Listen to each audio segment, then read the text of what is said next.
Thank you. Good answer, Michael.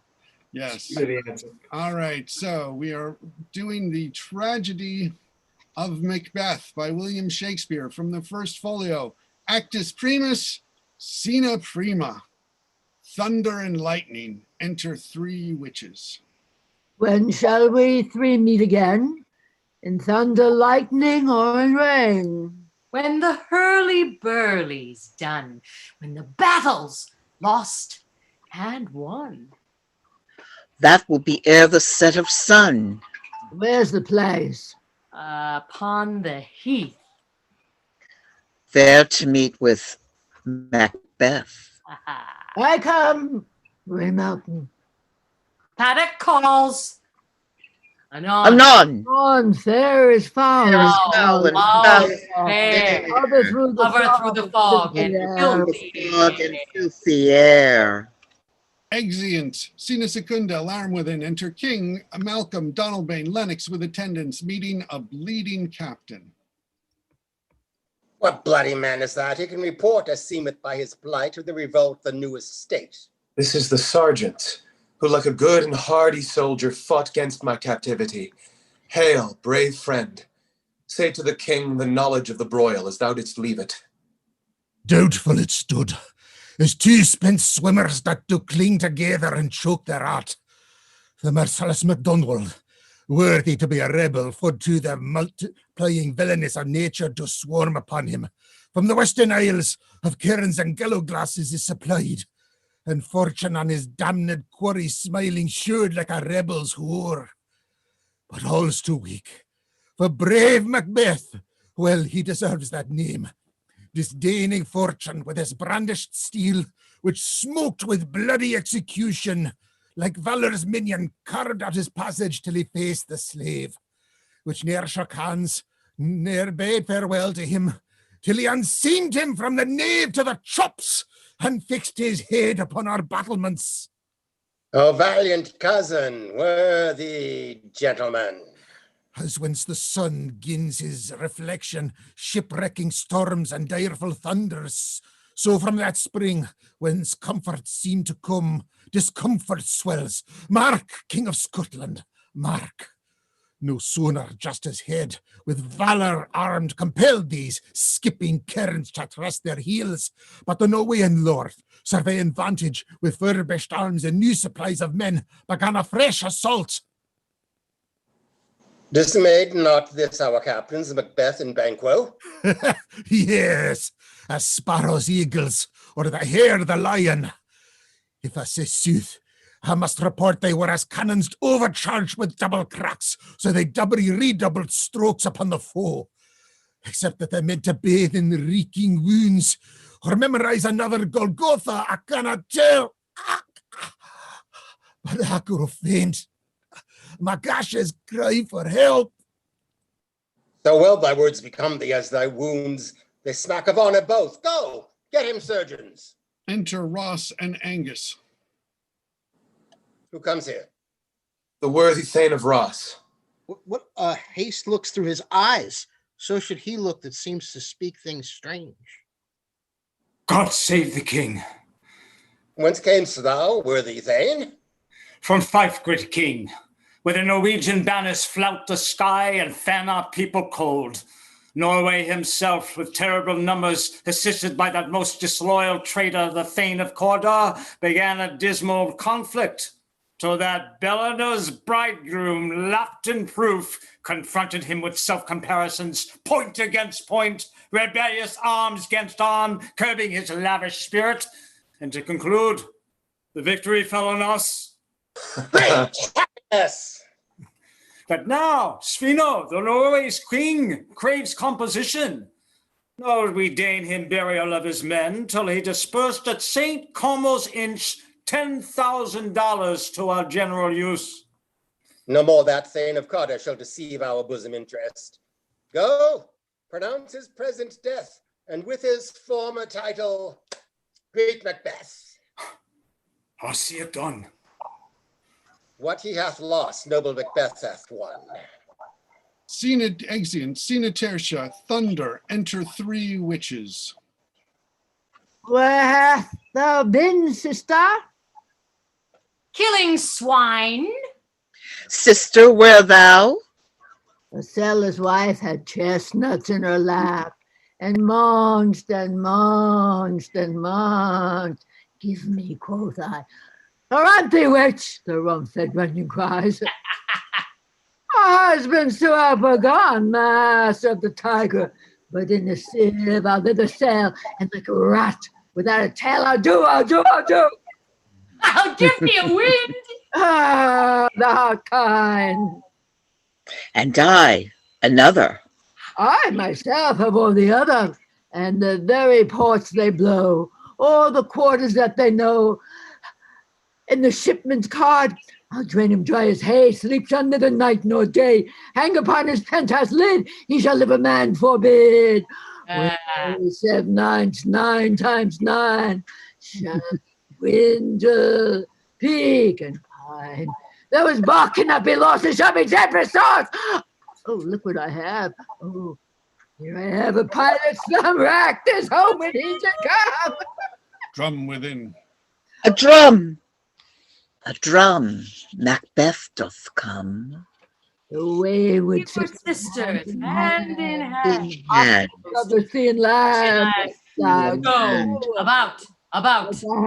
Thrice Thrice mine and mine, thrice and twice to mine, and twice again to make up mine. the charms round. Enter Macbeth and Banquo. So foul and fair a day I have not seen. How far's it to call to Saurus? Oh, what are these? So withered and so wild in their attire, they look not like the inhabitants of earth, and yet are on it. Live you, or are you aught that man may question? You seem to understand me, by each at once her choppy finger laying on her skinny lips. You should be women, and yet your beards forbid me to interpret that you are so. Speak, if you can. What are you? All hail, Macbeth! Hail to thee, Thane of Glamis! All hail, Macbeth. Hail to thee, Thane of Cawdor. All hail, Macbeth, that shalt be king hereafter. Good sir, why do you start and seem to fear things that do sound so fair in the name of truth? Are ye fantastical, or that indeed which outwardly you show? My noble partner you greet with present grace and great prediction of noble having and of royal hope, that he seems rapt withal. To me you speak not. If you can look into the seeds of time and say which grain will grow and which will not, speak then to me, who neither beg nor fear your favors nor your hate. Hail! Hail. Hail! Lesser than Macbeth and greater. Not so happy, yet much happier. Thou shalt get kings, though thou be none. So all hail, Macbeth and Banquo. Banquo and Macbeth, all hail! Say, you imperfect speakers, tell me more. By Sinil's death, I know I am Thane of Glamis, but how of Cawdor? The Thane of Cawdor lives, a prosperous gentleman, and to be king stands not within the prospect of belief. No more than to be Cawdor. Say from whence you owe this strange intelligence, or why upon this blasted heath you stop our way with such profiting greeting. Speak, I charge you. Witches vanish. The earth hath bubbles as the water has, and these are of them. Whither are they vanished? Into the air, and what seemed corporal melted as breath into the wind. What they had stayed. Were such things here as we do speak about? Or have we eaten on the insane root that takes the reason prisoner? Your children shall be kings. You shall be king. And Thane of Cawdor, too. Were it not so. To the self-same tune and words. Who's here? Enter Ross and Angus. The king has happily received, Macbeth, the news of thy success. And when he reads thy personal venture in the rebel sight, his wonders and his praises do contend which should be thine or his. Silenced with that, in viewing over the rest of the self-same day, he finds thee in the stout Norwegian ranks, nothing afeard of what thyself didst make strange images of death. As thick as tale can post with post, and every one did bear thy praises in his kingdom's great defense, and powered them down before him. We are sent to give thee from our royal master thanks, only to herald thee into his sight, not pay thee. And for an earnest of her great honor, he bade me from him call thee Thane of Cawdor, in which addition, hail most worthy Thane, for it is thine. What, can the devil speak true? The Thane of Cawdor lives. And why do you dress me in borrowed robes?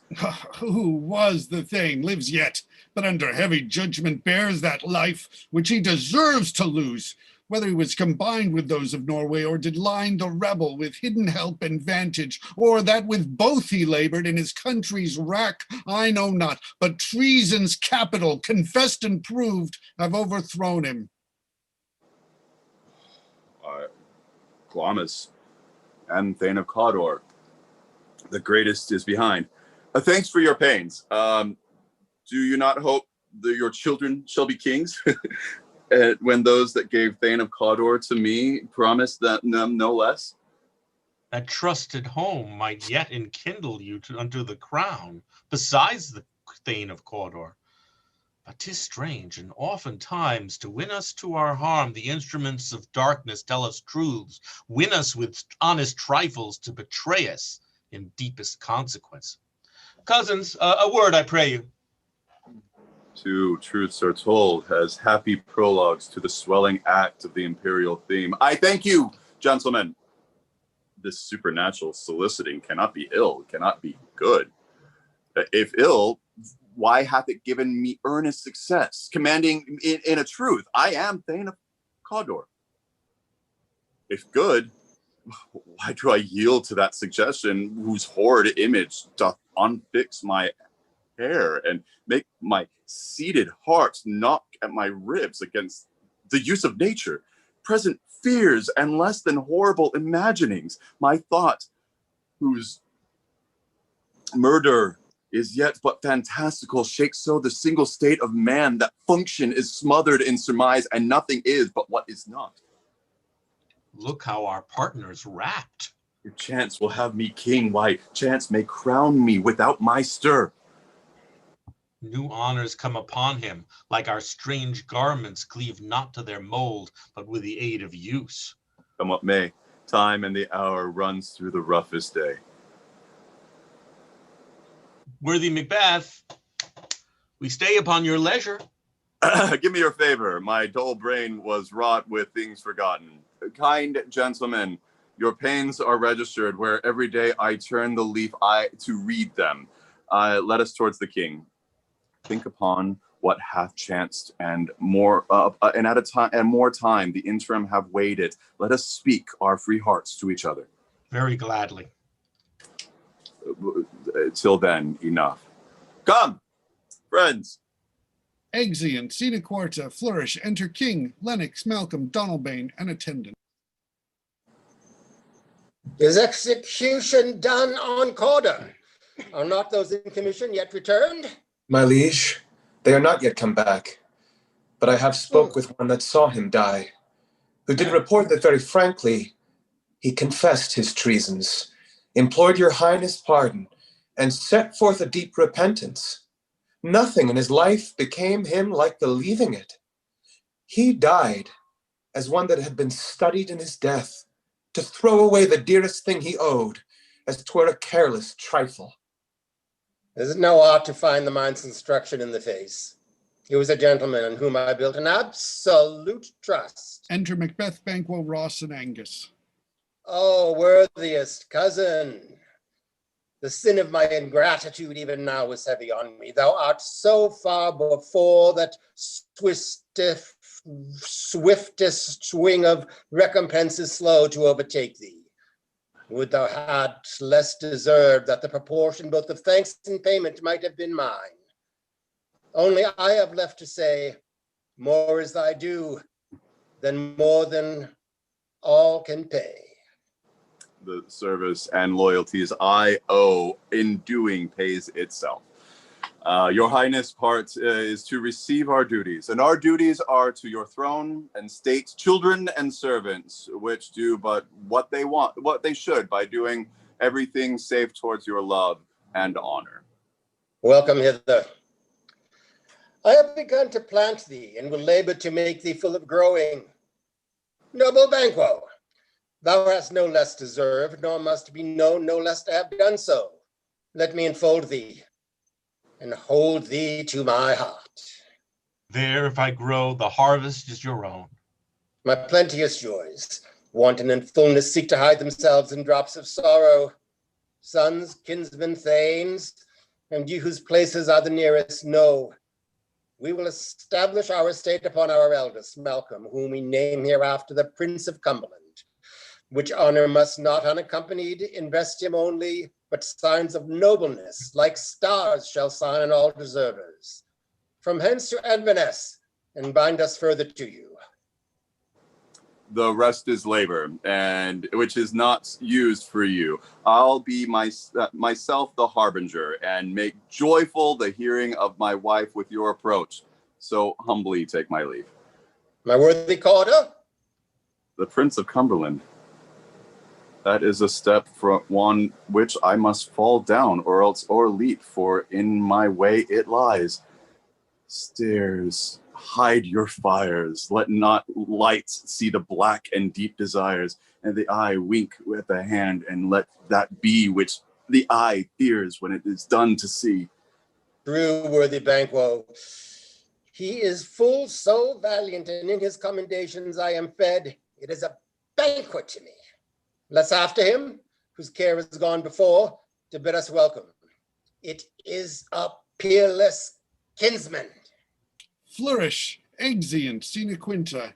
Enter Macbeth's wife alone with a letter. They met me in the day of success, and I have learned by the perfect's report they have more in them than mortal knowledge. When I burnt in desire to question them further, they made themselves air, into which they vanished, whilst I stood wrapped in the wonder of it.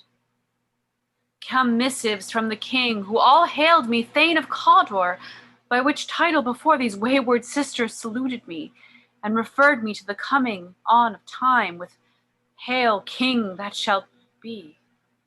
This have I thought good to deliver thee, my dearest partner of greatness, that thou mightst not lose the dues of rejoicing by being ignorant of what greatness is promised thee. Lay it to thy heart, and farewell. Glamis thou art in Cawdor, and shalt be what thou art promised. Yet do I fear thy nature. It is too full of the milk of human kindness to catch the nearest way. Thou wouldst be great, art not, without ambition, but without the illness should attend it. What thou wouldst highly, thou wouldst thou holily. Wouldst not play false, and yet wouldst wrongly win. Thou'dst have great Glamis, that which cries, thus thou must do if thou have it, and that which thou doest fear to do, then wishes should be undone. Hie thee hither, that I may power my spirits in thine ear, and chastise with the valor of my tongue all that impedes thee from the golden round which fate and metaphysical aid doth seem to have thee crowned withal. Enter messenger. What is your tidings? The king comes here tonight. Thou art mad to say it. Is not thy master with him? Who wert so would have informed for preparation? So please you, it is true. Our Thane is coming. One of my fellows had the speed of him, who almost dead for breath had scarcely more than would make up his message. Give him tending. He brings great news. The raven himself is hoarse, that croaks the fatal entrance of Duncan under my battlements. Come, you spirits that tend on mortal thoughts, unsex me here, and fill me from the crown to the toe. top fool of direst cruelty. Make thick my blood. Stop up the access and passage to remorse, that no compunctious visitings of nature shake my fell purpose, nor keep peace between the effect and hit. Come to my woman's breasts, and take my milk for gall, you murdering ministers, wherever in your slightness substances you wait on nature's mischief. Come, thick night, and pall thee in the dunnest smoke of hell, that my keen knife see not the wound it makes, nor heaven peep through the blanket of the dark to cry, hold, hold. Great Glamis.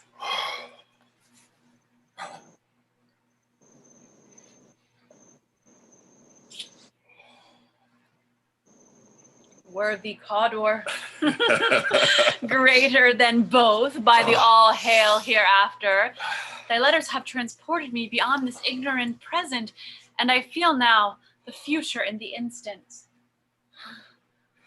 My dearest love, Duncan comes here tonight. And when goes hence? Tomorrow, as he purposes. Oh, never shall sun thy morrow see.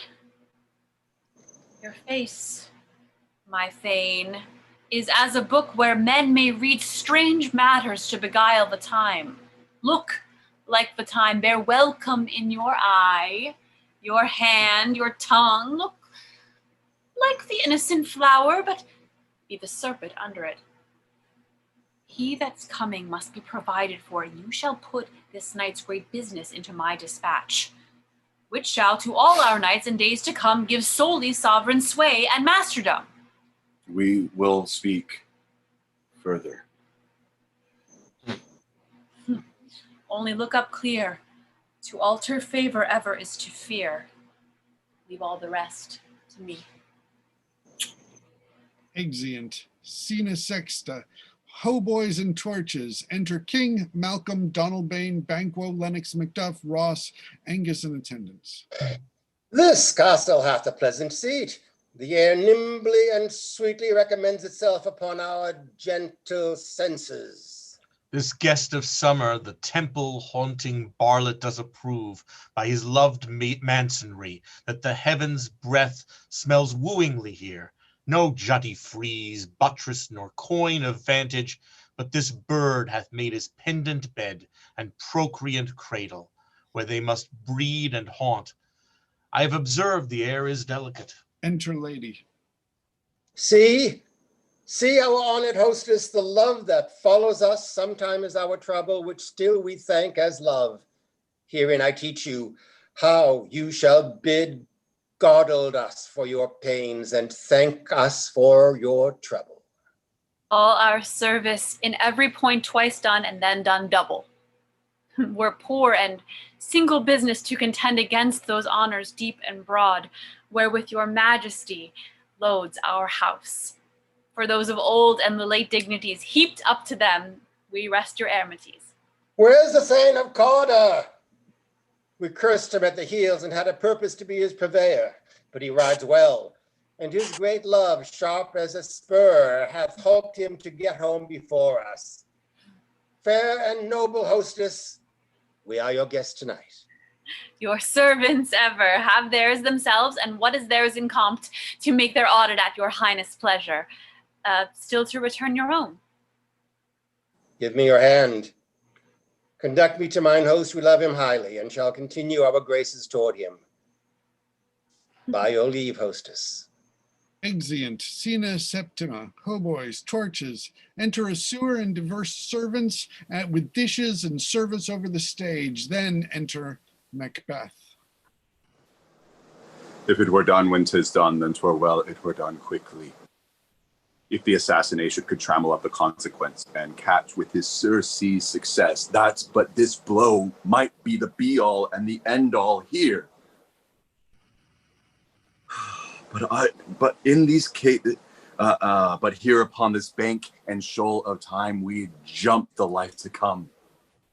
But in these cases, we still have judgments here that we but teach, bloody instructions, which being taught return to plague the inventor. This even-handed justice commends the ingredients of our poison chalice to our own lips. He's here in double trust. First, as I am his kinsman and his subject, strong both against the deed. Then, as his host, who should against the murderer shut the door, not bear the knife myself.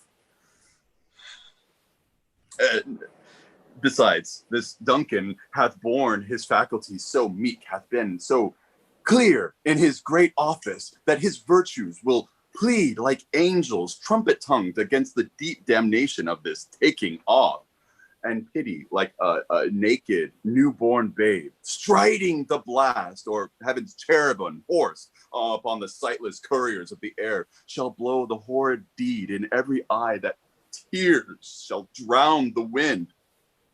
I have no spur to prick the sides of my intent, but only vaulting ambition, which o'erleaps itself and falls on the other. Enter lady. What now? How now? What news? He has almost supped. Why have you left the chamber? Hath he asked for me? Know you not he has? We will proceed no further in this business. He hath honored me of late, and I have bought golden opinions from all sorts of people, which should be worn now in their newest gloss, not cast aside so soon. Was the hope drunk wherein you dressed yourself? Hath it slept since, and wakes it now to look so green and pale at what it did so freely? From this time, such I account thy love. Art thou afeard to be the same in thine own act and valor as thou art in desire? Wouldst thou have that which thou esteemest the ornament of life, and live a coward in thine own esteem, letting I dare not wait upon I would, like the poor cat in the adage? Prithee, peace! I dare do all that may become a man. Who dares more is none. What beast wast then that made you break this enterprise to me? When you durst do it, then you were a man. And to be more than what you were, you would be so much more the man. Nor time nor place did then adhere, and yet you would make both. They have made themselves, and that their fitness now do unmake you. I have given suck. Know how tender 'tis to love the babe that milks me. I would, while it were smiling in my face, have plucked my nipple from his boneless gum and dashed the brains out, had I so sworn as you have done to this. If we should fail, we fail. Screw your courage to the sticking place, and will not fail.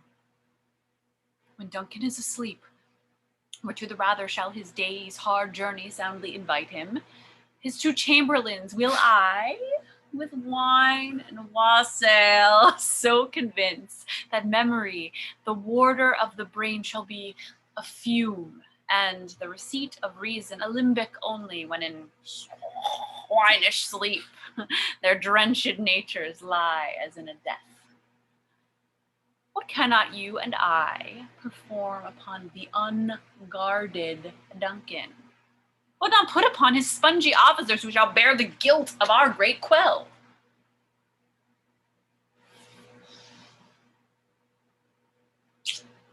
bring forth men children only. For thy undaunted mettle should compose nothing but males.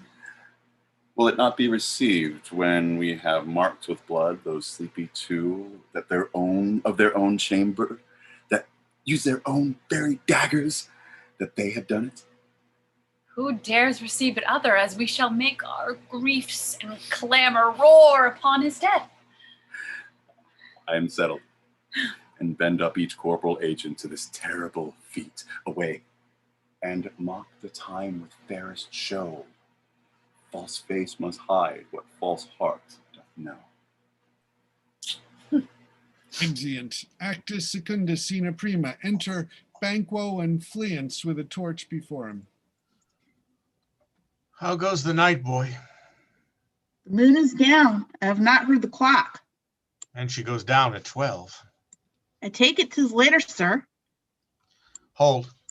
Take my sword. There's husbandry in heaven.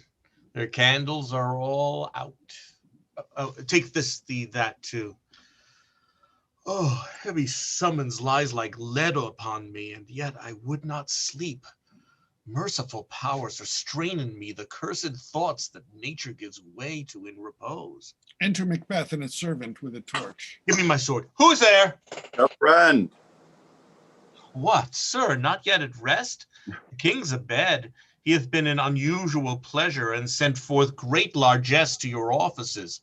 This diamond he greets your wife withal, by the name of the most kind hostess, and shut up in measureless content.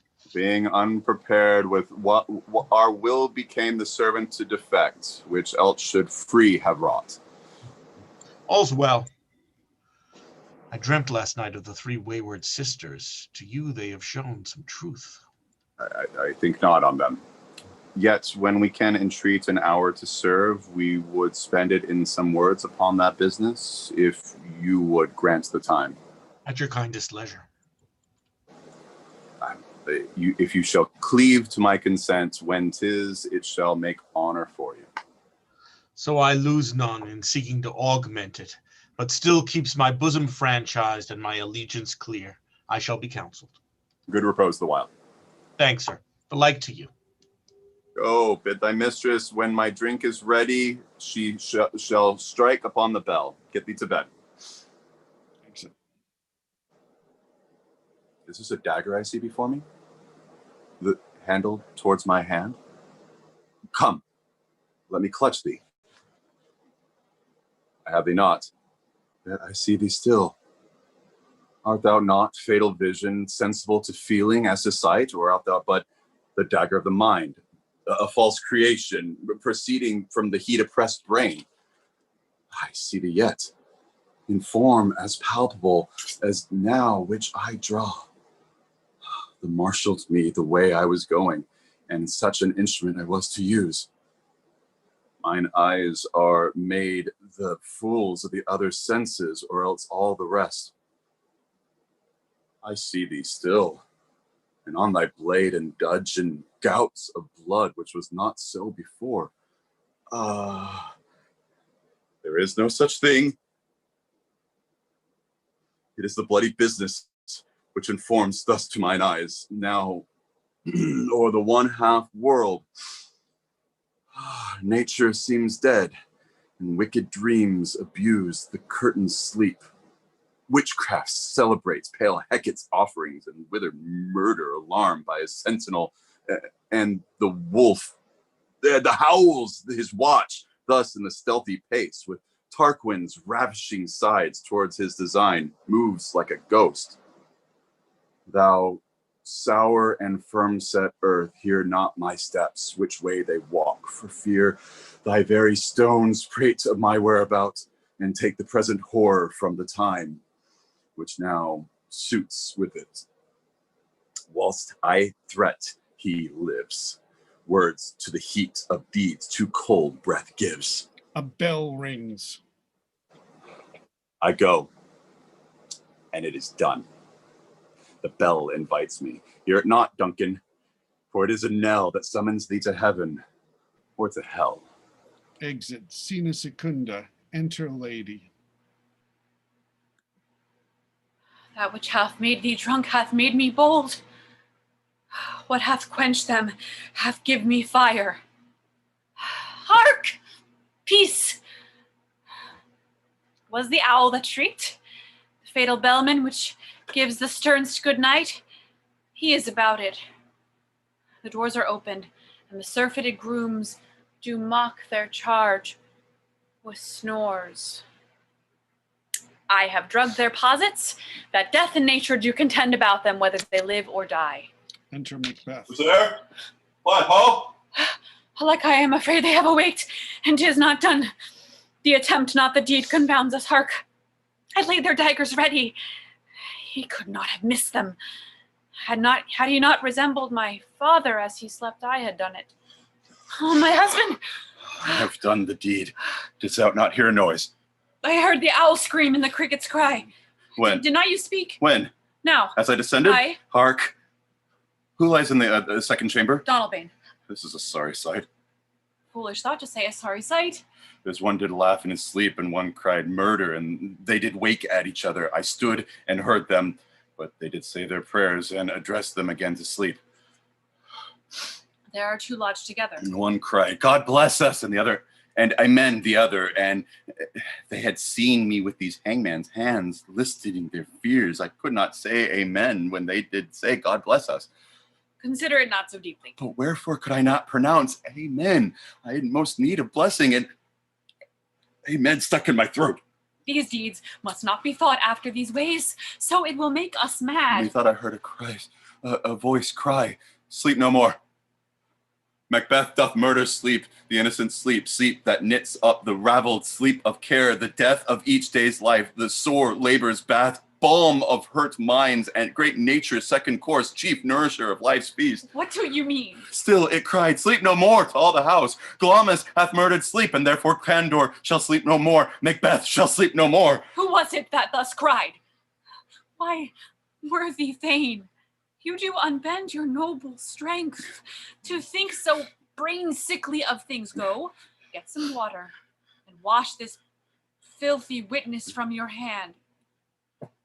Why did you bring these daggers from the place? They must lie there. Go carry them and smear the sleepy grooms with blood. I go no further. I'm afraid to think on what I've done. Look on it again. I'll not. Infirm of purpose, give me the daggers. The sleeping and the dead are but as pictures. 'Tis the eye of childhood that fears a painted devil. If he do bleed, I'll gild the faces of the grooms withal, for it must seem their guilt. Exit. What was that knocking? Was it with me that every noise appalls me? Oh, what hands are here? Ah, they pluck out mine eyes. Will all great Neptune's oceans wash this blood clean from my hands? No.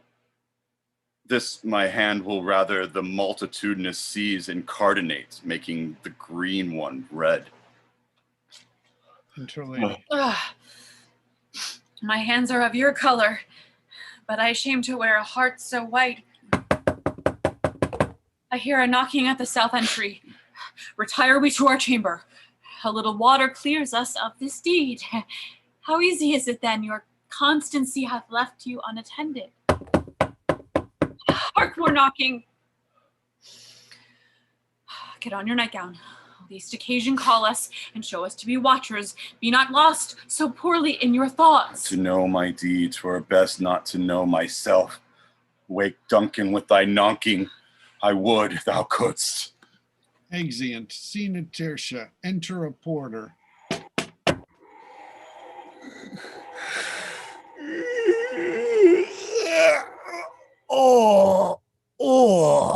Here's your knocking indeed. Oh. If a man were porter of Halegate, he should have all turned the key. Oh, knock. Who's there in the name of Beelzebub?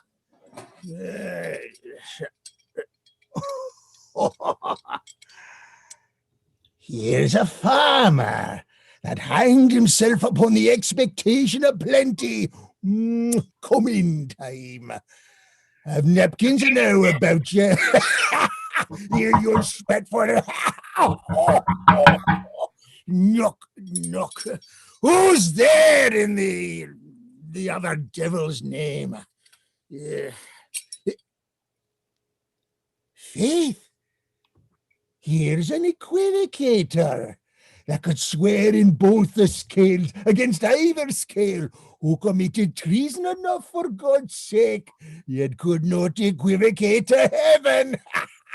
Oh, come in, equivocator. Oh, knock, knock, knock. Who's there? Faith! Here's an English tailor come hither for stealing out of a French hose. Oh, come in, tailor. Here you may roast your goose. Oh, knock, knock, never a quiet. What are you? Ooh, ooh, but this place, it's too cold for here. I'll devil portrait no further. I thought to let in some of all professions that go the primrose way to the everlasting bonfire. Oh, none. Pray you, remember the porter. Was it so late, friend, ere you went to bed, that you lie so late? Faith, sir, we were carousing to the second cook, and drink, sir, is a great provoker of three things. What, three things does drink especially provoke? Marry, sir, nose painting, sleep, and urine. Lechery, it provokes and unprovokes. It provokes the desire, but it takes away the performance. Therefore, much drink may be said to be an equivocator, sir, with lechery. It makes him and admires him. It persuades him and disheartens him. It sets him on and it takes him off. Makes him stand to and not stand to. In conclusion, equivocates him in his sleep and giving him the lie. Oh, leaves him.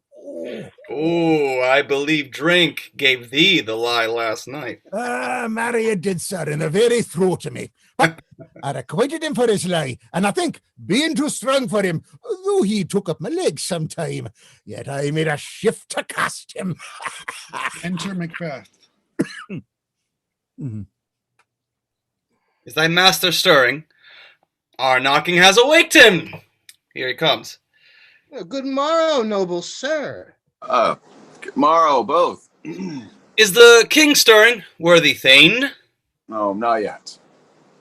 He did command me to call timely on him. I have almost slipped the hour. This fucking guy. I'll bring you to him. Know you this joyful trouble to you? But yet, 'tis one. Oh, the labor we delight in, physic, pain. This is the door. I'll make so bold to call, for 'tis my limited service. Exit Macduff. Goes the king hence today? He does. He did appoint so. The night has been unruly. Where we lay, our chimneys were blown down, and as they say, lamentings heard in the air, strange screams of death, and prophesying with accents terrible of dire combustion and confused events new hatched to the woeful time. The obscure bird clamored the livelong night. Some say the earth was feverish and did shake. 'Twas a rough night. My young remembrance cannot parallel a fellow to it. Enter Macduff. Horror, horror, horror! Tongue no heart cannot conceive nor name thee. Well, what's the matter? Confusion now hath made his masterpiece. Most sacrilegious murder hath broke ope the Lord's anointed temple and stole thence the life of the building. What's it you say, the life? Mean you his majesty? Approach the chamber and destroy your sight with a new Gorgon. Do not bid me speak. See, and then speak yourselves. Awake! Awake! Ring the alarum bell! Murder and treason! Banquo and Donalbain! Malcolm, awake! Shake off this downy sleep, death's counterfeit, and look upon death itself. Up, up, and see! The great doom's image. Malcolm, Banquo, as from your graves, rise up and walk like sprites to countenance his horror. Ring the bell! Bell rings. Enter lady. What's this business? That such a hideous trumpet calls to parley the sleepers of the house. Speak, speak. Oh, gentle lady, 'tis not for you to hear what I can speak. The repetition in a woman's ear would murder as it fell. Enter Banquo. Oh, Banquo, Banquo! Our royal master's murdered. Oh, alas, what in our house? Too cruel anywhere. Dear, doth I prithee contradict thyself and say it is not so? Enter Macbeth, Lennox, and Ross. Hath I but died an hour before this chance, I had lived a blessed time. From this instant, there is nothing serious in mortality. All is but toys. Renown and grace is dead. The wine of life is drawn, and the mere lees is left to vault to brag of. Enter Malcolm and Donalbain. What is amiss? You are and do not know it.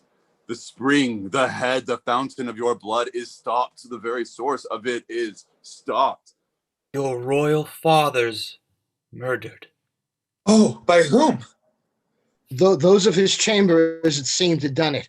That their hands and faces were embadged with blood, and so were their daggers, which unwiped we found upon their pillows. They stared and were distracted. No man's life was to be trusted with them. Oh, yet I do repent me of my fury. I did kill them. Wherefore did you so? Who can be wise, amazed, temperate, and furious, loyal and neutral in a moment? No, man.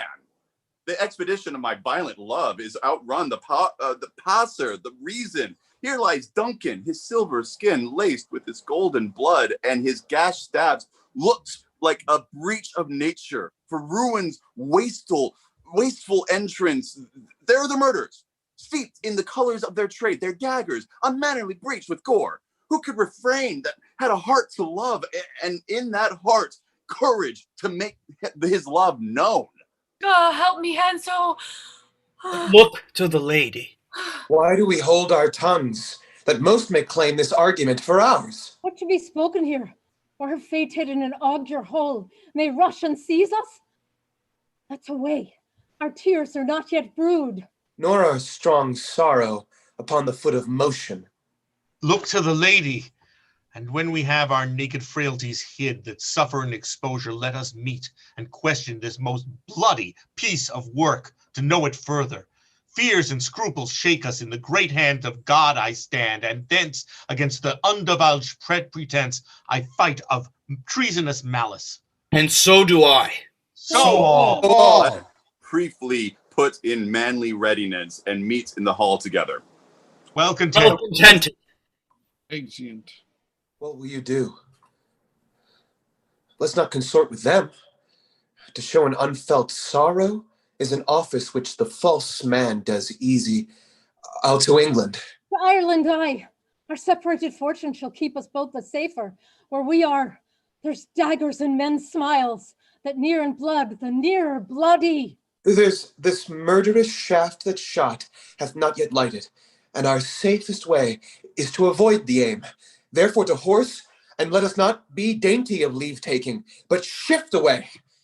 There's warrant in the theft, which steals itself, when there's no mercy left. Exeunt. Scena quarta. Enter Ross with an old man. 10 I can remember well within the volume, of which time I have seen hours dreadful and things strange, but this sore night hath trifled former knowings. Good father, thou seest the heavens is trouble with man's act, threatens his bloody stage. By the clock 'tis day, and yet dark night strangles the traveling lamp. The darkness does the face of earth and home when living light should kiss it. Oh, 'tis unnatural, even like the deed that's done. On Tuesday last, a falcon, towering in her pride of place, was by a mosing owl hawked at and killed. And Duncan's horses, a thing most strange and certain, beauteous and swift, the minions of their race, turned wild in nature, broke their stalls, flung out, contending against obedience, as they would make war with mankind. 'Tis said they eat each other. They did so, to the amazement of mine eyes that looked upon it. Enter Macduff. Here comes the good Macduff. How goes the world, sir, now? Why, see you not? Is it known who did this more than bloody deed? Those that Macbeth had slain. Alas the day! What good could they pretend? They were suborned. Malcolm and Donalbain, the king's 2 sons, are stolen away and fled, which puts upon them suspicion of the deed. 'Gainst nature still, thriftless ambition that will raven up thine own lives means. Then 'tis most like the sovereignty will fall upon Macbeth. He is already named, and gone to Scone to be invested. Where's Duncan's body? Carried to Colmkill, the sacred storehouse of his predecessors, and guardian of their bones. Were you to Scone? No, cousin. I'll to Fife. Well, I will thither. Well may you see things done well there. Adieu, lest our old robes sit easier than our new. Farewell, father. God's blessing go with you, and with those that would make good of bad and friends of foes. Exeunt omnes. Actus tertius scena prima. Enter Banquo. Thou hast it now. King, Cawdor, Glamis, all as the wayward women promised. And I fear thou played most foully for it. Yet it was said it should not stand in thy posterity, but that myself should be the root and father of many kings, if there come truth from them, as upon thee, Macbeth. Their speeches shine. Why, by the verities of thee made good, may they not be my oracles as well, and set me up in hope. But hush, no more. Senate sounded. Enter Macbeth as king. Lady, Lennox, Ross, lords in attendance. Ah, here's our chief guest. If he had been forgotten, it had been as a gap in our great feast, and all thing unbecoming. Tonight we hold a solemn supper, sir, and I'll request your presence. Let your highness command upon me, to the which my duties are a most indissoluble tie forever knit. Ride you this afternoon? Aye, my good lord. We should have else desired your good advice, which still hath been more grave and prosperous in these days' council, but we'll take it tomorrow. As far you ride? As far, my lord, as will fill up the time twixt this and supper. Go not my horse, the better I must become a borrower of the night for a dark hour or twain. Fail not our feast. My lord, I will not. We hear our bloody cousins are bestowed in England and in Ireland, not confessing their cruel patricide, filling their hearers with strange invention, but of that tomorrow. Then therewithal we shall have cause of state craving us jointly. Hie you to horse. Adieu till you return tonight. Go fleance with you. Aye, my good lord, our time does call upon us. I wish your horse is swift and sure of foot, and so I do commend you to their backs. Farewell. Let every man be master of his time till 7 at night to make society the sweeter welcome. We will give ourselves till supper time alone. While then, God be with you. Exeunt lords. Sirrah, a word with you. Attend those men our pleasure. They are, my lord, without the palace gate. Bring them before us, and be thus is nothing but to be safely thus. Our fears in Banquo stick deep, and this in his royal and nature reigns that would be feared. 'Tis much he dares, and to that dauntless temper of his mind he hath a wisdom that doth guide his valor with act and safety. There is none but he whose being I do fear, and under him my genius is rebuked, as it is said Mark Antony's was by Caesar. He chid the sisters. They first put the name of king upon me, and he bade them speak. To him, prophet-like, they hailed him father of a line of kings. Upon the head they placed my head a fruitless crown and a barren scepter in my grip. Hence to be wrenched from unlineal hands, no son of mine succeeding, if it be so. For Banquo's issue have I filled my mind. For them, the gracious Duncan, have I murdered. For rancors in the vessel of my peace, only for them.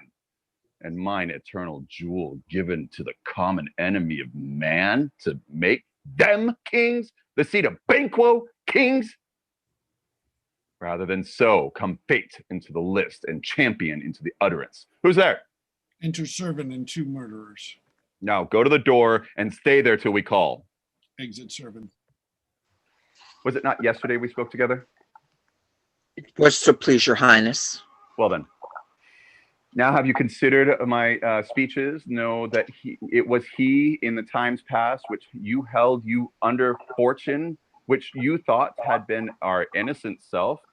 This I made good to you in our last conference, passed you in probation, with how you were born in hand, how cross the instruments, who wrought with them, and all the things that might have half a soul in the notion crazed. Say, thus did Banquo?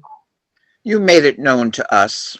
I did so, and went further, which is now our point of second meeting. Do you find your patience so predominant in your nature that you can let this go? Are you so gospel to pray for this good man that for his issue with heavy hands, how bowed you to the grave and beggared you ever, yours forever? We are men, my liege. Aye, and in the catalog ye go for men, as hounds and greyhounds, mongrels, spaniels, curs, shogs, water rugs, and demi-wolves are clipped, all by the name of dog. And valued file distinguishes the swift, the slow, the subtle, the housekeeper, the hunter, every one according to the gift with which bounteous nature hath in him closed, whereby he doth receive particular addition for the bill, that writes them all alike, and so of men. Now, if you have a station in the file, now not in the worst rank of manhood, say it, and I will put that business in your bosoms, whose execution takes your enemy off, grapples you to the heart, and love of us, who wear the health and sickly of this life, which in his death were perfect. I am one, my liege, whom the vile wind blows and buffets of the world have so incensed that I am reckless what I do to spite the world. And I another, so weary with disasters, tugged with fortune, that I would set my life on any chance to mend it or be rid on it. Both of you know Banquo is your enemy. True, my lord. True, my lord. So is he mine, and in such bloody distance that every minute of his being thrusts against my nearer of life. And though I could, with barefaced power, sweep him from my sight and bid my will about it, yet I must not. For certain friends that are both his and mine, whose love I may not drop, but wail his fall, who I myself struck down. And thence it is that I to your assistance must do love. And masking the business from all the common eye for sundry weighty reasons. We shall, my lord, perform what you command us. Though our lives Your be... spirits shine through you. Within this hour at most, I will advise you where to plant yourselves, acquaint you with the perfect spy of the time, the moment on it, for must be done tonight. And something from the palace always thought that I require a clearness, and with him to leave no rubs or botches in the work. Fleance, his son, that keeps his company, whose absence is no less material than to me than his father, must embrace the fate of that dark hour. Resolve yourselves apart. I'll come to you anon. We are resolved, my lord. My lord. I'll call you straight. Abide within. It is concluded. Banquo, thy soul's flight, if it find heaven, must find it tonight. Exeunt, Scena Secunda, enter Macbeth's lady and his servant.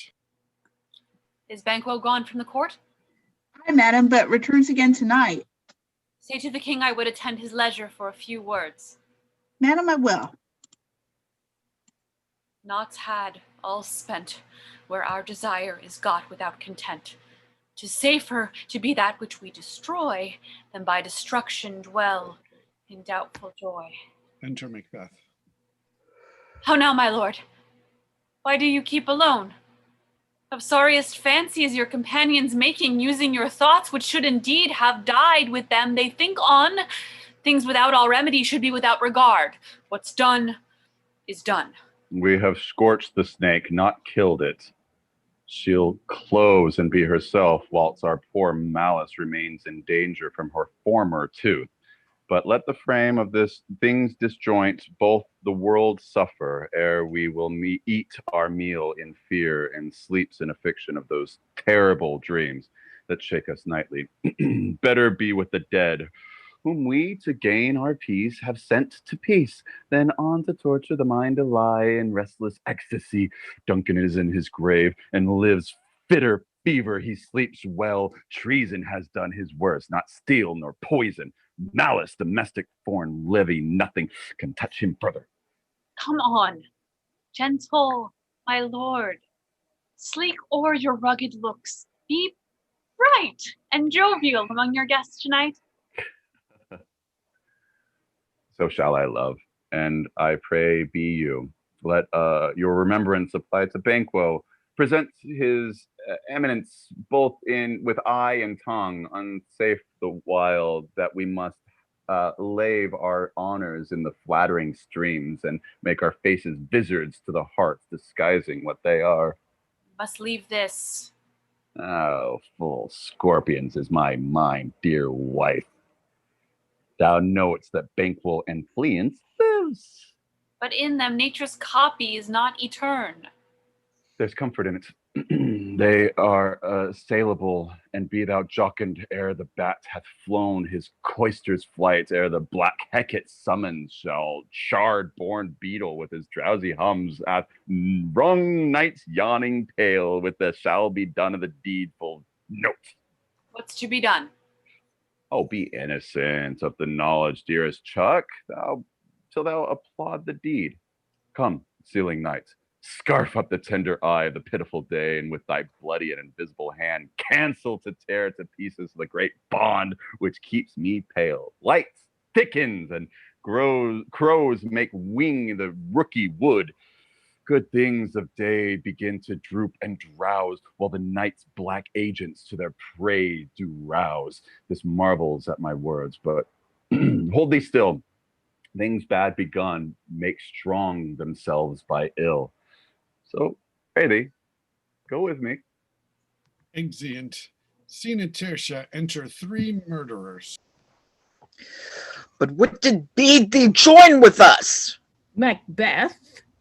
He needs not our mistrust, since he delivers our offices and what we have to do to the direction just. Then stand with us. The west yet glimmers with some streaks of day.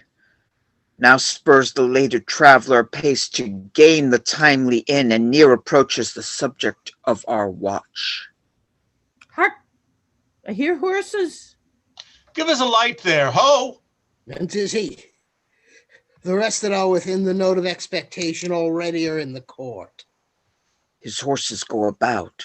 Almost a mile, but he does usually. So all men do from hence to the palace gate make it their walk. A light! A light! 'Tis he! Stand to it! It'll be rain tonight. Let it come down! Oh, treachery! Fly, good Flayhounds! Fly, fly, fly! Thou mayest revenge, O slave! Who did strike out the light? Was it not the way? There's but one down. The sun is fled. We have lost best half of our affair.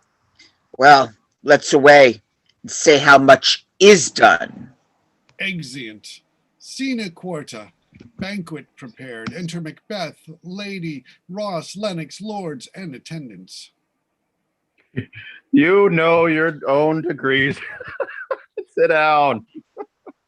And first and last, the hearty welcome Thanks to your Thank you, majesty. Majesty. Ourself will mingle with society and play the humble host. Our hostess keeps her state, but in best time, we will require her welcome. Pronounce it for me, sir, to all our friends. For my heart speaks, they are welcome. See, they encounter thee with their heart's thanks. Both sides are even. Here I'll sit in the midst. I'll be a large in mirth. Anon will drink a measure to the table round. There's blood upon thy face. 'Tis Banquo's then. 'Tis better thee without than he within. Is he dispatched? My lord, his throat is cut. That I did for him. Oh, thou art the best of the cutthroats. Yet he's good that did the likes for fleance. If thou didst, thou art a non-pariah.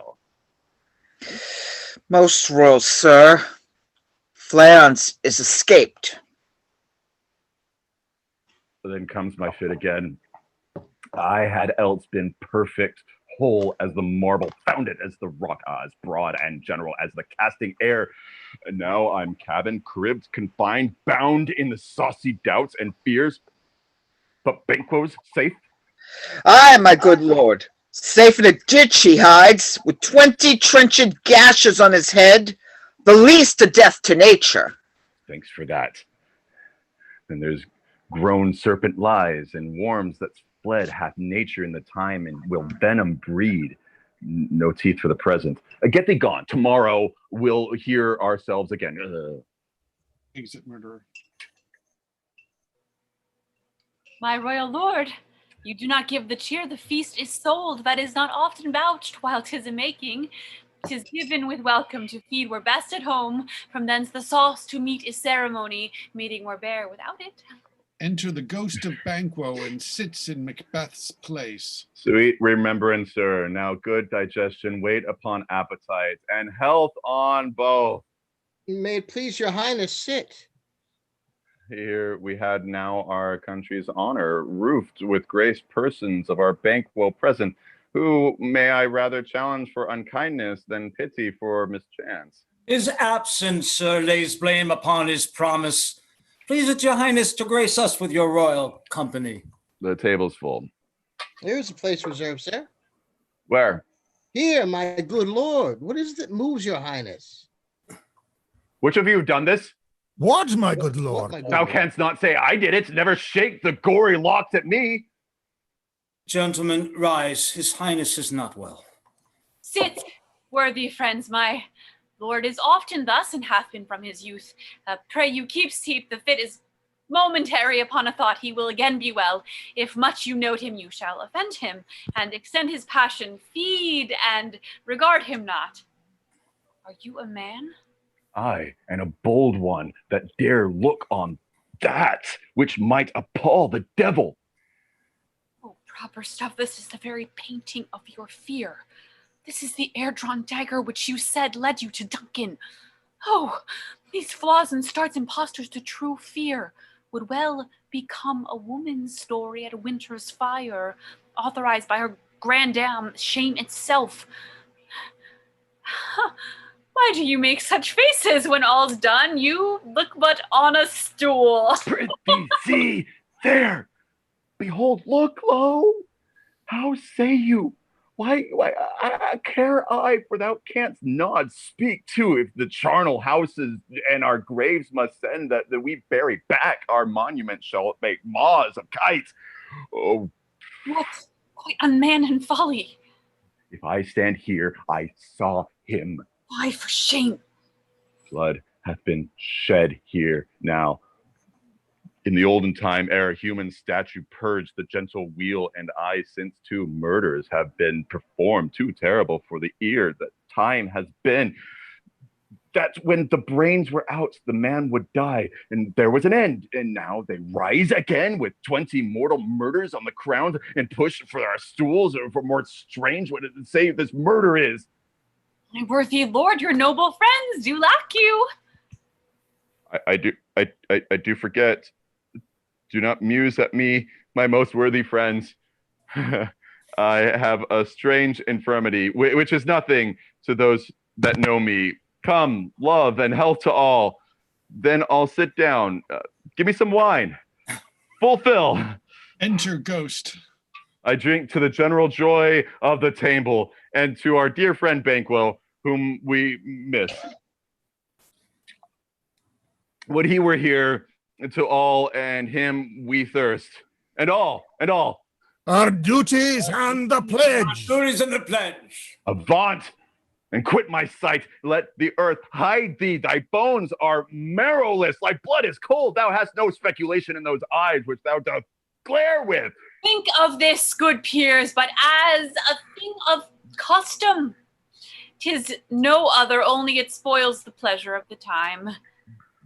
What man dare I dare approach thou like a rugged Russian bear, an armed rhinoceros, and the hungry tiger, take thou shape, but that in my firm nerves shall never tremble or be alive again, and dare me to the desert of thy sword. If trembling I inhabit, then protest me, and baby of a girl, hence horrible shadow, unreal mockery, hence my soap. Being gone, I am man again. Pray you, sit still. You have displaced the mirth, broke the good meeting with most admired disorder. No, can such things be and overcome us like a summer's cloud without our special wonder? You make me strange, even into the disposition that I owe, when now I think you can behold such sight and keep the natural ruby of your cheeks when mine are blanched with fear. What sights, my lord? I pray you, speak not, he grows worse and worse. Question enrages him at once. Good night. Stand not upon the order of your going, but go at once. Good night, and better health attend his majesty. A kind good night to all. Exit, lords. It will have blood, they say. Blood. It'll have blood. Stones have been known to move and trees to speak. Augurs and understood relations have by maggot pyres and coughs and rooks brought forth the secretest man of blood. What is the night? Almost at odds with morning, which is which? How sayest thou that Macduff denies his person at our great bidding? Did you send to him, sir? I hear it, by the way, but I will send. There's not a one of them, but in this house I keep a servant's feed. I will tomorrow, and betimes I will with the wayward sisters, and shall they speak? For now I am bent to know by the worst means, the worst of, for mine own good, all causes shall give way. I am in blood, steeped in so far that I should wade no more, returning were as tedious as to go o'er. Strange things have I in head that will to hand, which must be acted ere they be scanned. You lack the season of all nature's sleep.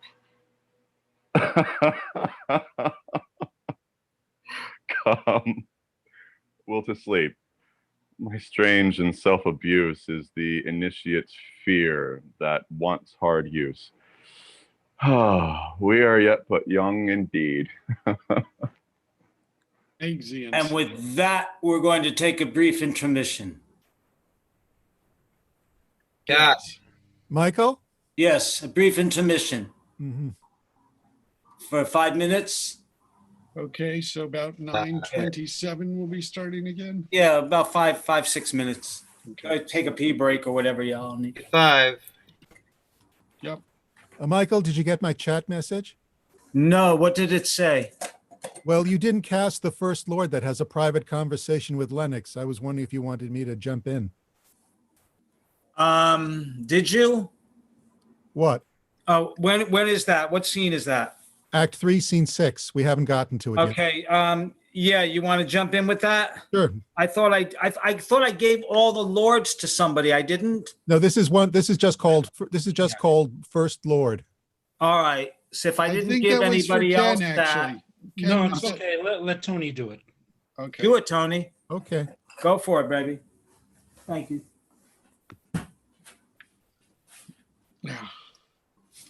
So anybody have any questions or issues? I think everything was sounding pretty good. I don't know, my virtual background sort of doesn't quite work for me. But it's fun to have, to have the same thing up there. It helps if you have a solid background behind you. Yeah. Yeah. Did somebody have a question? I just wanted to say that at the beginnings of the Porter scene, when you were doing the entering directions, that mysterious TARDIS sounded. Mm. Yeah, I'm sorry about that. It's probably just the No, it's squeaking in my mine. chair. Ah. Unfortunately, when my mic goes on, I mean, when my video goes on, the TARDIS goes off. Yes. Are you able to turn your video on with your mic off? That's what I usually do. Ah, okay. So I had been wondering for a long time what the story was about the TARDIS. So now I know. Yeah, because I didn't really hear that, but I mean, I was also reading the stage directions, so I wouldn't necessarily have done so. There is actually the Doctor Who notebooks. They have things with sort of explaining the Doctor as being like both of the Doctors in Macbeth, and sort of other scenes around that. So How does your microphone? How did it become a Doctor Who fan? Actually, it's my video. How did it become a Doctor Who fan? Because it's plugged in. It's plugged into a multi USB slot device that just happens to go off when it's turned on. Mm-hmm.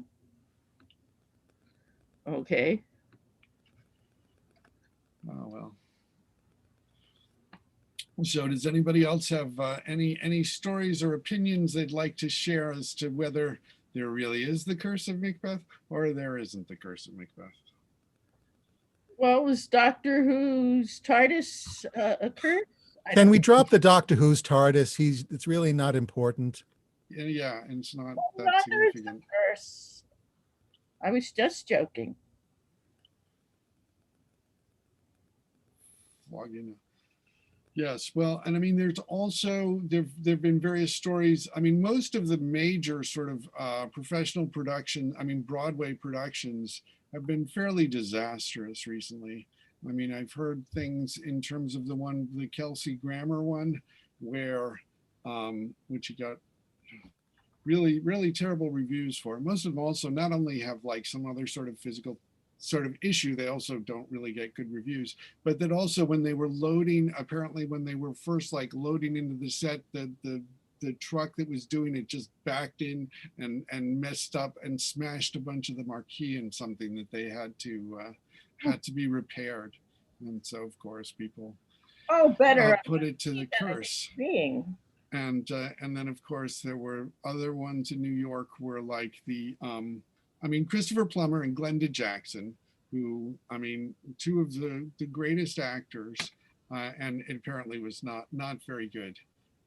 Jeffrey Owens was telling us a story about that in terms of but and also, and one of the things Stephen Brown had sort of observed was that, you know, actually that they were cast the other way around, you know, that it would have been much better with Glenda Jackson as Macbeth and Christopher Plummer as Lady Macbeth.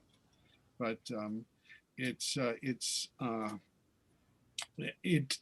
there was also in the 80s, there was one at Lincoln Center that really did not get very good reviews. And I mean, I've seen some really great productions, like some small local productions that have been really excellent. And I think one of my favorite one on video is the one that Teller directed, that Teller and Aaron Posner directed. It was done with the Folger and the Two Rivers Theater Company. My favorite video production still hasn't been released on video. It starred Eric Porter as Macbeth and Janet Sussman as Lady Macbeth. Oh, wow. John Woodvine as he played Macduff. That was back that was in the early 70s, I think. Tony, have you seen the Posner Teller Macbeth? Of course, I copied it when they broadcast on YouTube. Yeah, it's apparently with the Kelsey Grammer one, by the way, the reason it was received so badly is that like his walk when he first walked on stage was like really uneven or like flat-footed or something. So people like laughed.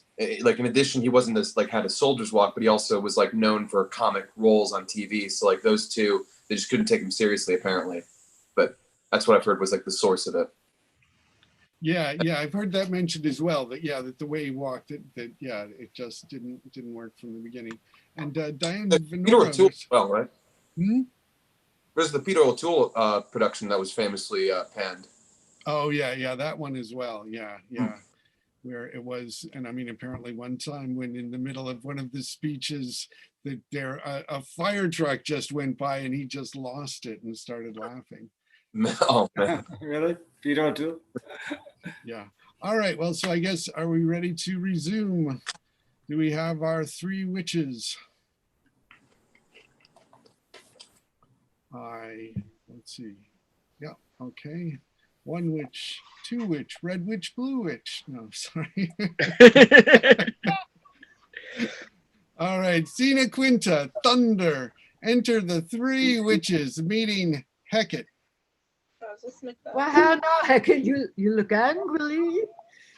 Have I not reason, beldams as you are, saucy and overbold? How did you dare to trade and traffic with Macbeth in riddles and affairs of death? And I, the mistress of your charms, the close contriver of all harms, was never called to bear my part or show the glory of our art. And which is worse, all you have done has been but for a wayward son, spiteful and wrathful, who, as others do, loves for his own ends, not for you. But make amends now. Go, you gone. And at the pit of Acheron, meet me in the morning. Thither he will come to know his destiny. Your vessels and your spells provide, your charms and everything beside. I am for the air. This night I'll spend unto a dismal and a fatal end. Great business must be wrought ere noon. Upon the corner of the moon there hangs a vaporous drop profound. I'll catch it, ere touch the ground. And that, distilled by magic sights, shall raise such artificial sprites as by the strength of their illusion shall draw him on to his confusion. They shall spurn fate, scorn death, and bear his hopes above wisdom's grace and fear. And you all know, security is mortal's chiefest enemy. Music and a song. I am called my little spirit, see, sits in a foggy cloud and stays for me. Sing within, come away, etc. Come, let's make haste. She'll soon be back again. Exeunt. Sina Sexta. Enter Lennox and another lord. My former speeches have but hit your thoughts, which can interpret further. Only I say, things have been strangely born. The gracious Duncan was pitied of Macbeth. Marry, he was dead. And the right valiant Banquo walked too late, whom, you might say, if it please you, Fleance killed. For Fleance fled. Men must not walk too late. Who cannot want the thought of how monstrous it was for Malcolm and for Donalbain to kill their gracious father? Damned fact! How did it grieve Macbeth? Did he not straight in pious rage the 2 delinquents tear that were the slaves of drink and thralls of sleep? Was not that nobly done? Aye, and wisely too, for 'twould have angered any heart alive to hear the men deny it. So that I say he has borne all things well, and I do think that had he Duncan's sons under his key, as and it please heaven he shall not, they should find what 'twere to kill a father. So should Fleance. But peace, for from broad words and cause he failed his presence at the tyrant's feast. I hear Macduff lives in disgrace. Sir, can you tell where he bestows himself? The sons of Duncan from whom this tyrant beholds the dew of birth, lives in the English court, and is received by the most pious Edward with such grace that the malevolence of fortune nothing takes from his high respect. Thither Macduff is gone, to pray the holy king upon his aid to wake Northumberland and warlike Seward, that by the help of these, with him above to ratify the work, we may again give to our tables meat, sleep to our nights, free from our feasts and banquets' bloody knives, do faithful homage and receive free honours, all which we pine for now. And this report doth so exasperate their king that he prepares for some attempted war. Sent he to Macduff? He did, and with an absolute, "Sir, not I," the cloudy messenger turns me his back and hums, as who should say, "You'll rue the time that clogs me with this answer." And that may well advise him to a caution to hold what distance his wisdom can provide. Some holy angel fly to the court of England and unfold his message ere he come, that a swift blessing may soon return to this our suffering country under a hand accursed. I'll send my prayers with him. Exeunt. Actus Quartus Scena Prima. Thunder. Enter the three witches. Thrice the brindled cat hath mewed. Thrice, and once the hedge pig whined. Harp your cries. 'Tis time. 'Tis time. Round about the cauldron go. In the poison entrance throw. Toad that under cold stone days and nights as 31. Sweltered venom sleeping got. Boil thou first in the charm pot. Double, double, toil and trouble. Fire burn and cauldron bubble. Fillet of a fenny snake, in the cauldron boil and bake. Eye of newt and toe of frog, wool of bat and tongue of dog, adder's fork and blind worm's sting, lizard's leg and howlet's wing, for a charm of powerful trouble, like a hill.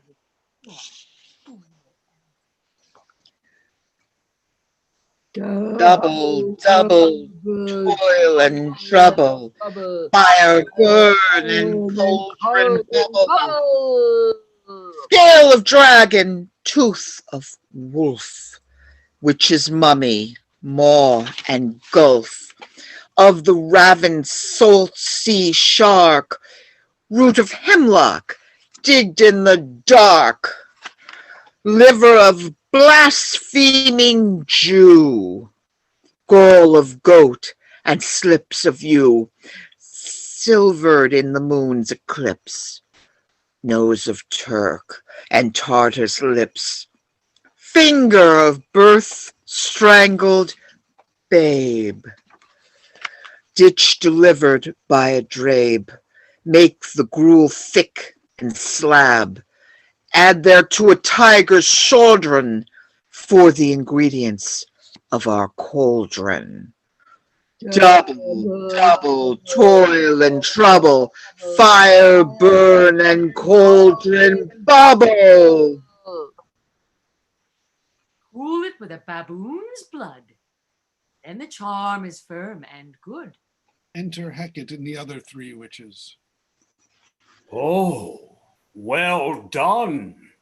I commend your pains, and everyone shall share the gains. And now, about the cauldron sing, like elves and fairies in a ring, enchanting all that you put in. Music and a song, Black Spirits. By the pricking of my thumbs, something wicked this way comes. Open locks, whoever knocks. Enter Macbeth. How now, you secret black and midnight hags? What is't you do? A deed without a name. I conjure you by that which you profess, howe'er you come to know it. Answer me. though you untie the winds and let them fight against the churches through the yeasty waves, confound and swallow navigation up, though bladed corn be lodged and trees blown down, though castles topple on their warders' heads, though palaces and pyramids do slope their heads to the foundations, thou, the treasure of nature, germain, tumble altogether, even till destruction sicken. Answer me to what I ask you. Speak. Demand. Will answer. Say if thou hast rather hear it from our mouths or from our masters. Call them. Let me see him. Power in so's blood that has eaten her nine Pharaoh. Grease that sweating from the murderer's giblet. Throw into the flame. Come high or low, thyself and office deftly show. Thunder, first apparition, an armed head. Tell me, thou unknown power. He knows thy thought. Hear his speech, but say thou naught.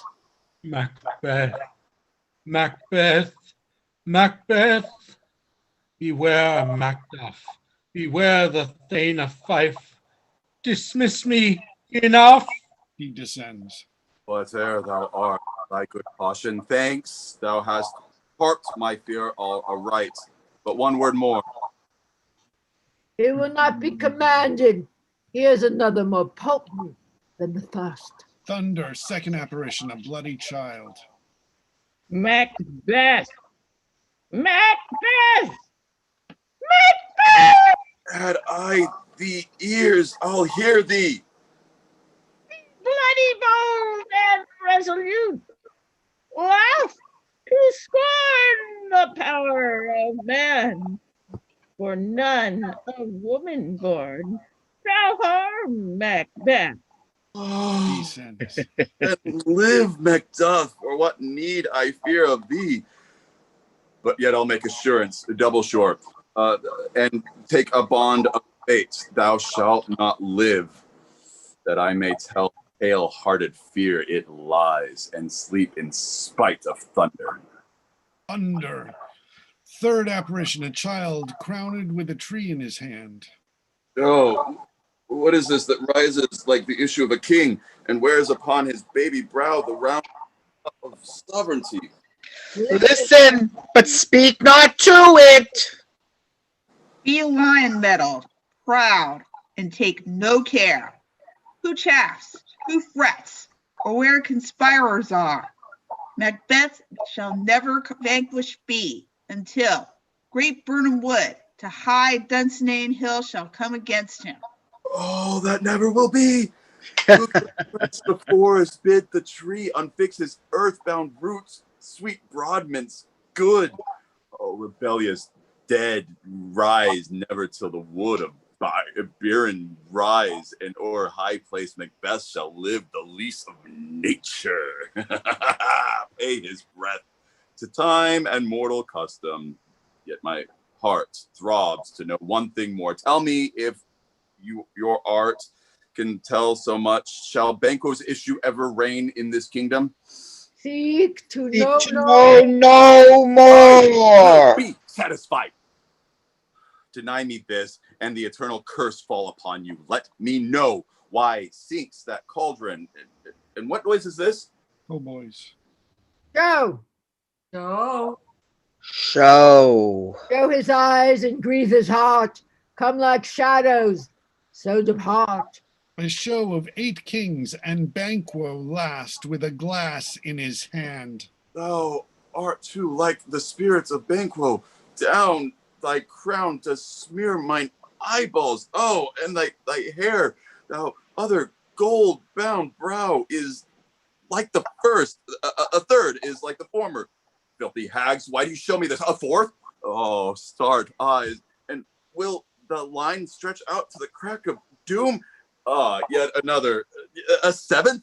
I'll see no more. And yet eighth appears, who bears a glass that shows me many more, and some I see that two folded balls and treble scepters carry. Horrible sight. Now I see 'tis true, for the blood bolter's Banquo smiles upon me and points at them for his. What? Is this so?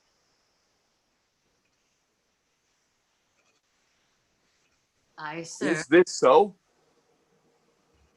Sir, all this is so.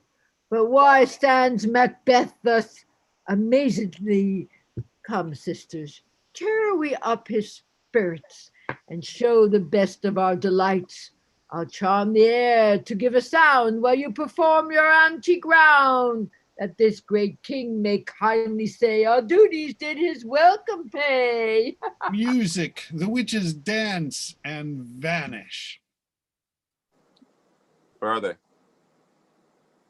Gone. Let this pernicious hour stand I accursed in the calendar. Come in, without there. Enter Lennox. What's your grace's will? Saw you the wayward sisters. No, my lord. Came not they by you? No, indeed, my lord. Infected be the air whereupon they ride, and damned all those that trust them. I did hear the galloping of horses. Who was it came by? 'Tis 2 or 3, my lord, that bring you word Macduff is fled to England. Fled to England. Aye, my good lord.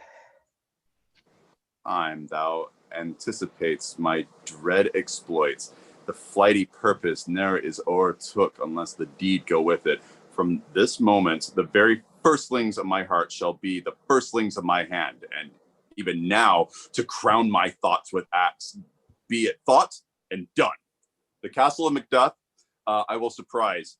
Seize upon Fife, give the edge of the sword, his wife, his babes, and all the unfortunate souls that there traced in his line. No boasting like a fool. This deed I'll do before the purpose cool, but no more sights. Where are these gentlemen? Come, bring me to where they are. Exeunt. Scene is Secunda. Enter Macduff's wife, her son, and Ross. What had he done to make him fly the land? You must have patience, madam. He had none. His flight was madness. When our actions do not, our fears do make us traitors. You know not whether it was his wisdom or his fear. Wisdom? To leave his wife, to leave his babes, his mansion and his titles, in a place from whence himself does fly? He loves us not. He wants the natural touch. For the poor wren, the most diminutive of birds, will fight her young ones in her nest against the owl. All is the fear and nothing is the love. As little is the wisdom where the flight so runs against all reason. My dearest coz, I pray you school yourself. But for your husband, he is noble, wise, judicious, and best knows the fits of the season. I dare not speak much further, but cruel are the times when we are traitors and do not know ourselves, when we hold rumor from what we fear, yet know not what we fear, but float upon a wild and violent sea, each way and move. I take my leave of you. Shall not be long, but I'll be here again. Things at the worst will cease, or else climb upward to what they were before. My pretty cousin, blessing upon you. Fathered he is, and yet he's fatherless. I'm so much a fool. Should I stay longer, it would be my disgrace and your discomfort. I take my leave at once. Sarah, your father's dead. And what will you do now? How will you live? As birds do, mother. What, with worms and flies? Well, with what I get, I mean, and so do they. Poor bird, thou didst ne'er fear the net, nor lime, the pitfall, nor the gin. Why should I, mother? Poor birds, they are not set for. My father is not dead, for all you're saying. Yes, he is dead. How wilt thou do for a father? Nay, how will you do for a husband? Why, I can buy me 20 at any market. Oh, then you'll buy them to sell again? Thou speakst with all thy wit, and yet I've faith, with wit enough for thee. Was my father a traitor, mother? Aye, that he was.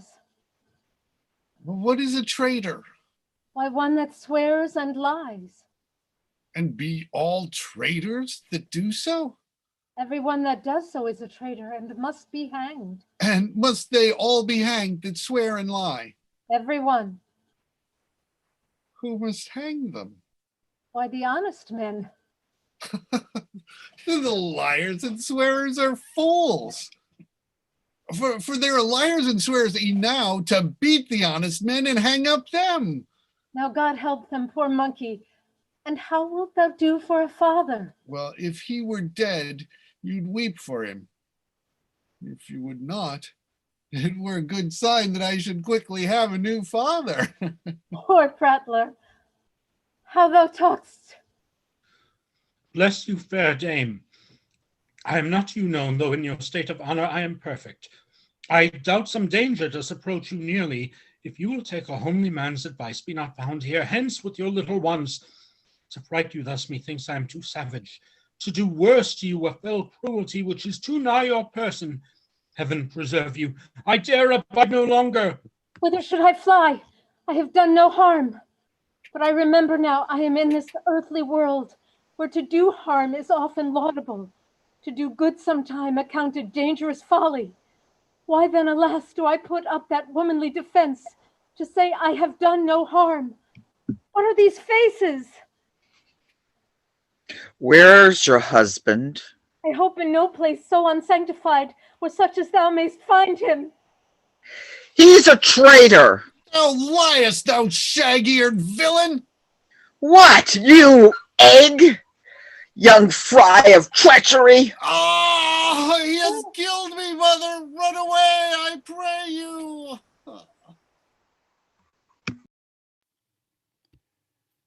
Exit crying murder. Scene at Tertia. Enter Malcolm and Macduff. Let us seek out some desolate shade, and there weep our sad bosoms empty.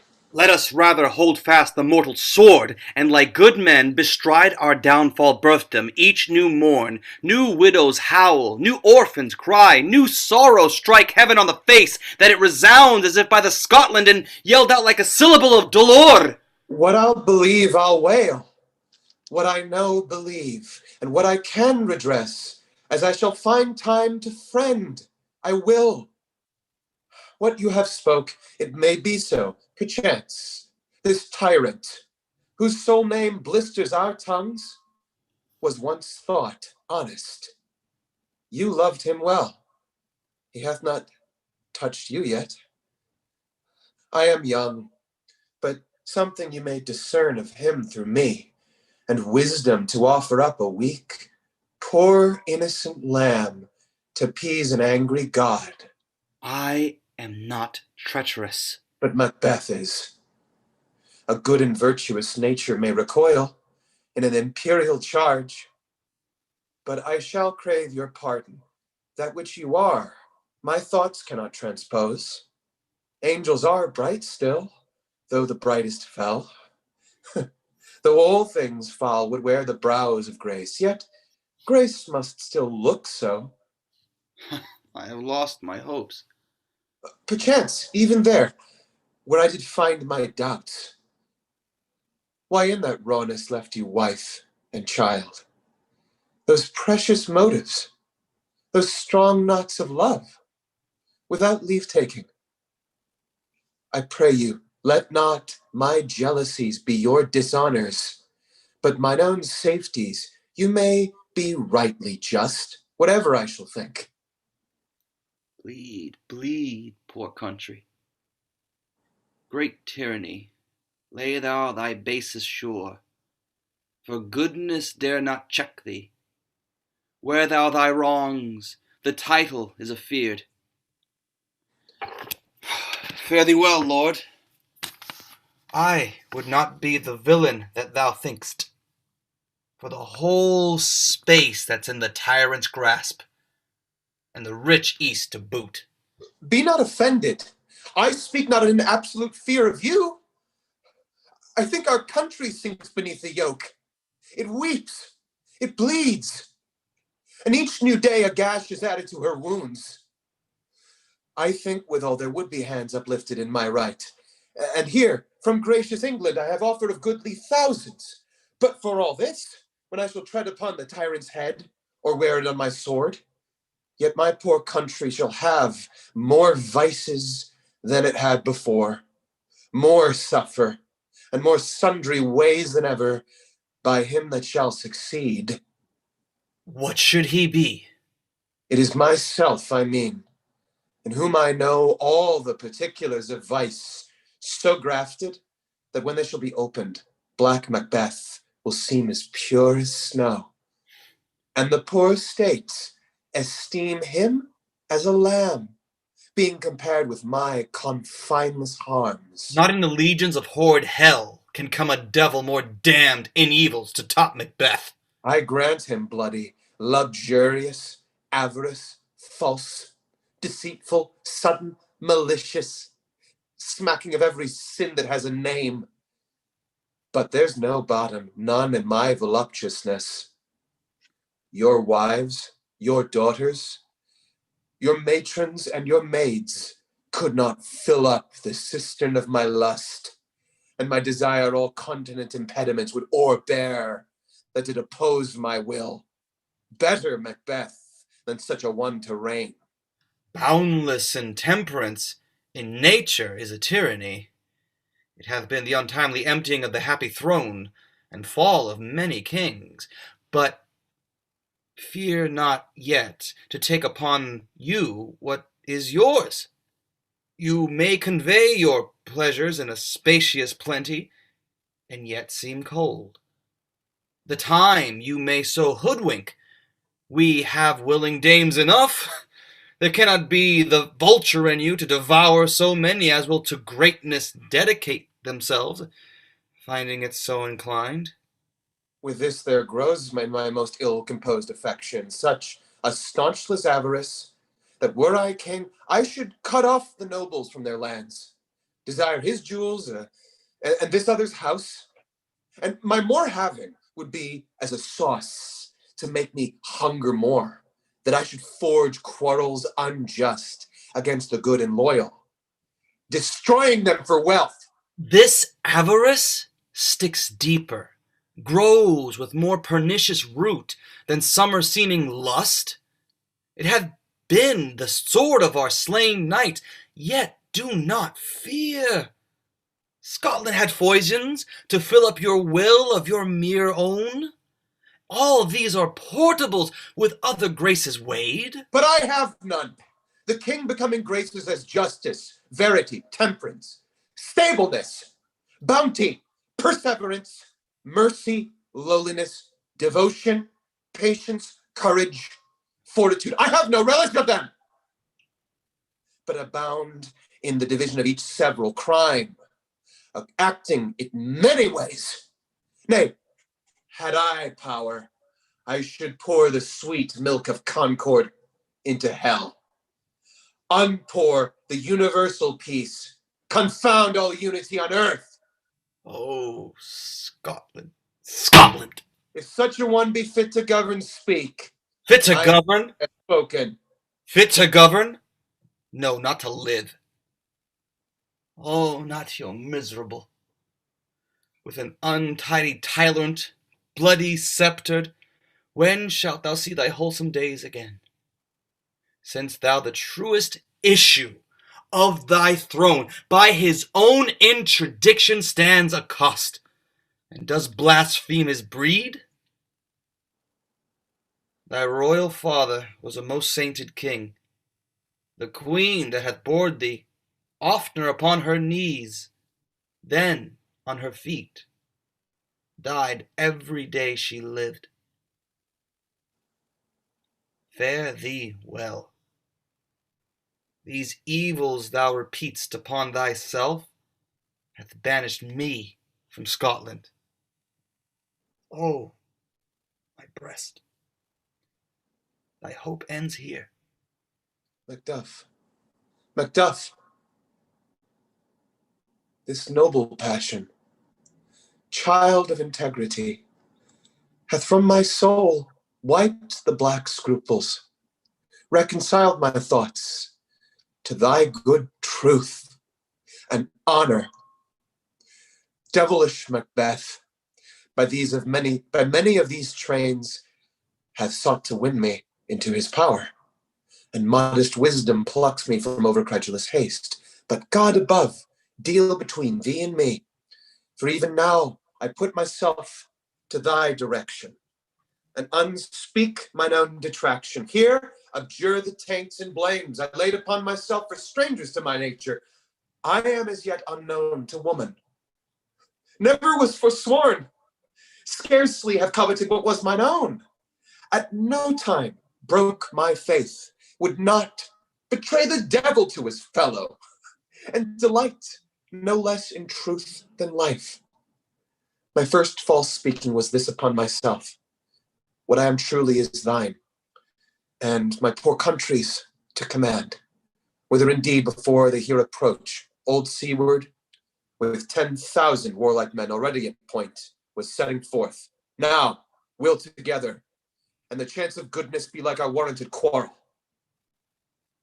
Why are you silent? Such welcome and unwelcome things at once, 'tis hard to reconcile.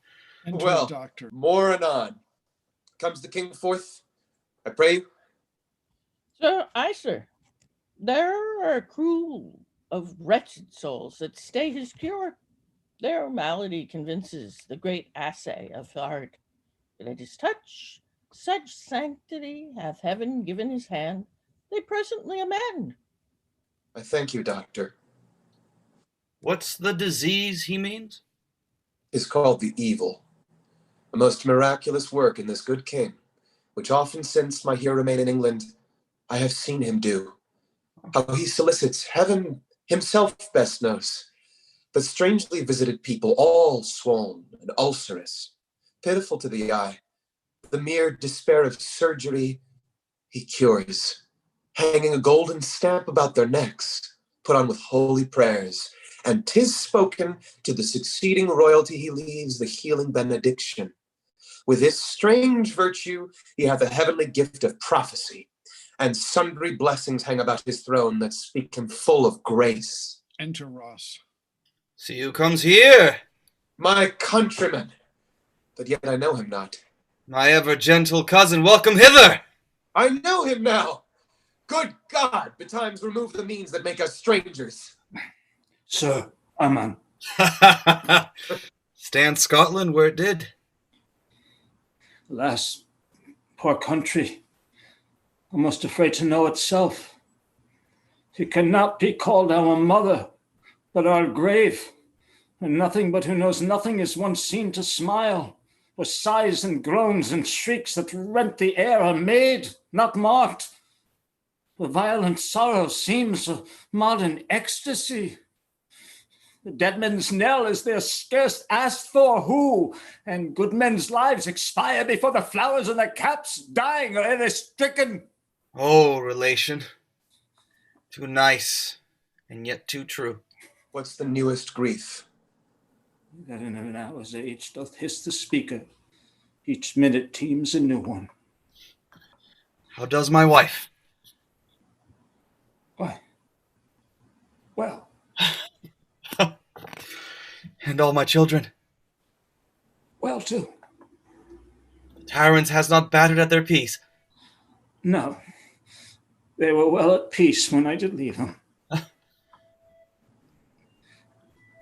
Be not a niggard of your speech. How goest? When I came hither to transport the tidings which I have heavenly borne, there ran a rumor of many worthy fellows that were out, which was to my belief witness the rather, for that I saw the tyrant's power afoot. Now is the time of help. Yet I in Scotland would create soldiers, make our women fight to doff off their dire distresses. Be to their comfort, we are coming thither. Gracious England hath lent us good seaward and 10,000 men, an older and a better soldier none, that Christendom gives out. Would I could answer this comfort with the like. But I have words that would be howled out in the desert air where hearing should not latch them. What concern they? The general cause, or is it a fee grief due to some single breast? No mind that's honest, but in it shares some woe, though the main part pertains to you alone. If it be mine, keep it not from me. Quickly, let me have it. Let not your ears despise my tongue forever, which shall possess them with the heaviest sound that ever yet they heard. I guess at it. Your castle is surprised. Your wife and babes savagely slaughtered. To relate the manner whereon the quarry of these murdered deer to add the death of you. Merciful heaven, what man? Ne'er pull your hat upon your brows. Give sorrow words. The grief that does not speak whispers the o'erfraught heart and bids it break.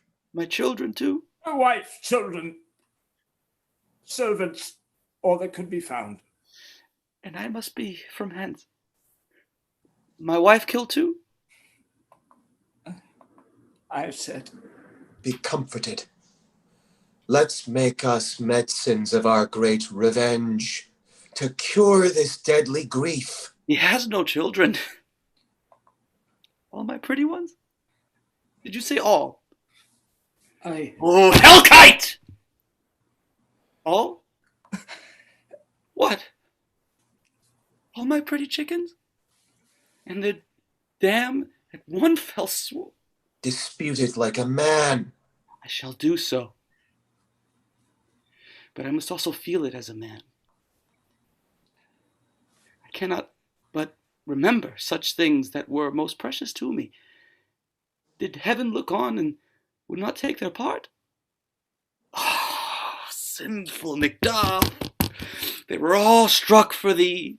Not that I am, not for their own demerits, but for mine fell slaughter on their souls. Heaven rest them now. Be this the whetstone of your sword. Let grief convert to anger. Blunt not the heart. Enrage it. Oh, I could play the woman with mine eyes, and braggart with my tongue. But gentle heavens, cut short all intermission. Front to front, bring thou this fiend of Scotland and myself within my sword's left set him. If he escape, heaven forgive him too. This goes manly. Come, go we to the king. Our power is ready. Our lack is nothing but our leave. Macbeth is ripe for shaking. And the powers above, put on their instruments. Receive what cheer you may. The night is long that never finds the day. Exeunt. Actus quintus, scena prima. Enter a doctor of physic and a waiting gentlewoman. I have 2 nights watched with you, but can perceive no truth in your report. When was it she last walked? Since His Majesty went into the field. Oh, you up there? Since His Majesty went into the field, I have seen her rise from her bed, throw her nightgown upon her, unlock her closet, take forth paper, fold it, write upon it, read it, afterwards seal it, and again return to bed. Yet all this while in a most fast sleep. Great perturbation in nature to receive at once the benefit of sleep and do the effects of watching. In this slumbery agitation, besides her walking and other actual performances, what at any time have you heard her say? That, sir, which I should not report after her. Well, you may to me, and to most meet you should. Neither to you nor anyone, having no witness to confirm my speech. Lo, you, here she comes. This is her very guise, and upon my life, fast asleep. Observe her, stand close. How came she by that light? Why, it stood by her. She has light by her continually. 'Tis her command. You see, her eyes are open. Aye, but their sense is shut. What is it she does now? Look how she rubs her hands. It is an accustomed action with her, to seem thus washing her hands. I have known her continue in this a quarter of an hour. Yet, here's a spot. She speaks. I will set down what comes from her to satisfy my remembrance the more strongly. Out, damn spot. Out, I say. 1, 2. Why then 'tis time to do it. Hell is murky. Fie, my lord. Fie. A soldier and afeard? What need we fear? Who knows it, when none can call our power to accompt? Yet who would have thought the old man to have had so much blood in him? You mark that? The Thane of Fife had a wife. Where is she now? What will these hands never be clean? No more of that, my lord. No more of that, you mar with all this starting. Go to. You have known what you should not. What she should not. I am sure of that. Heaven knows what she's known. There's the smell of blood still. All the perfumes of Arabia will not sweeten this little hand. No! Oh! What a sigh is there. The heart is sorely charged. I would not have such a heart in my bosom for the dignity of the whole body. Well. Pray God it be, sir. This disease is beyond my practice. Yet I have known those who have walked in their sleep, who have died wholly in their beds. Wash your hands. Put on your nightgown. Look not so pale. I tell you yet again, Banquo's buried. He cannot come out on his grave. To bed. To bed. There's knocking at the gate. Come, give me your hand. What's done cannot be undone. To bed. To bed. To bed.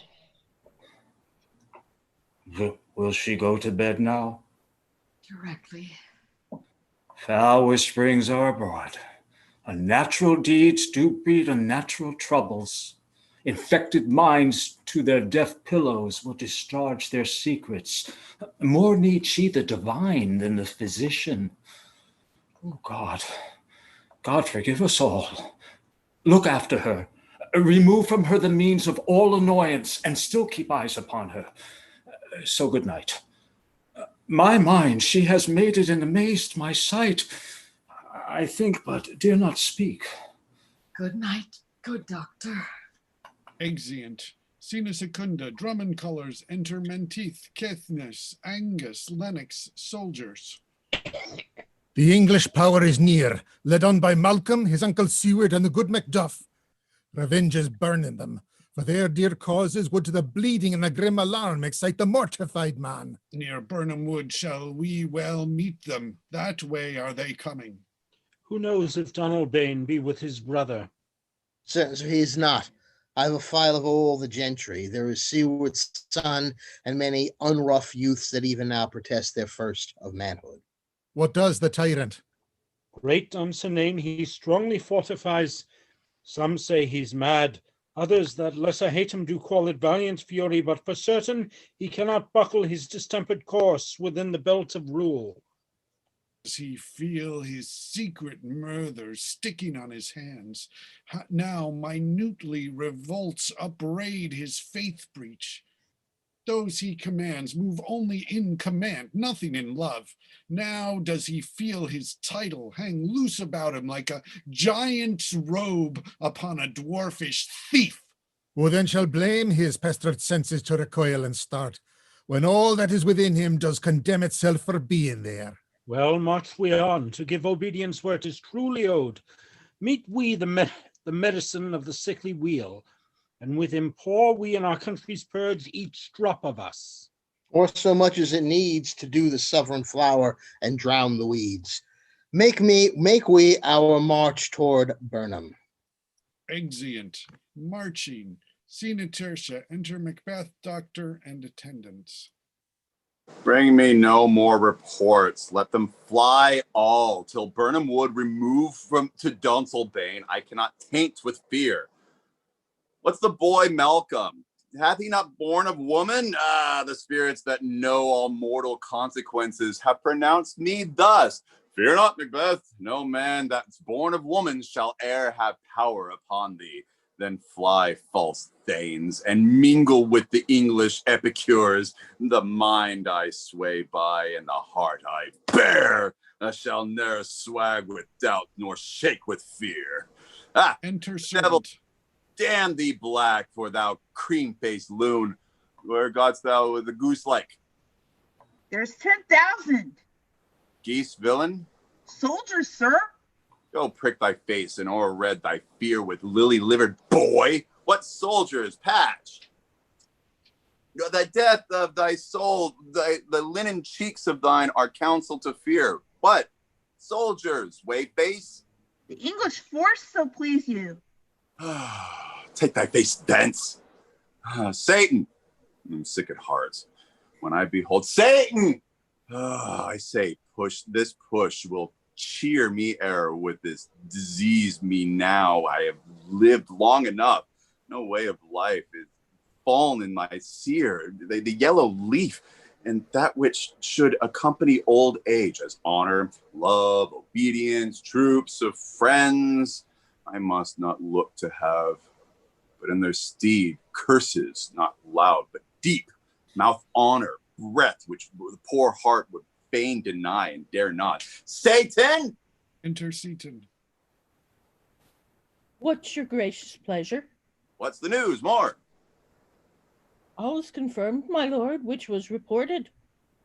I'll fight till from my bones my flesh be hacked. Give me my armor. 'Tis not needed. I'll put it on. Send out more horses, scur the country round, hang those that talk of fear. Give me my armor. How does your patient, doctor?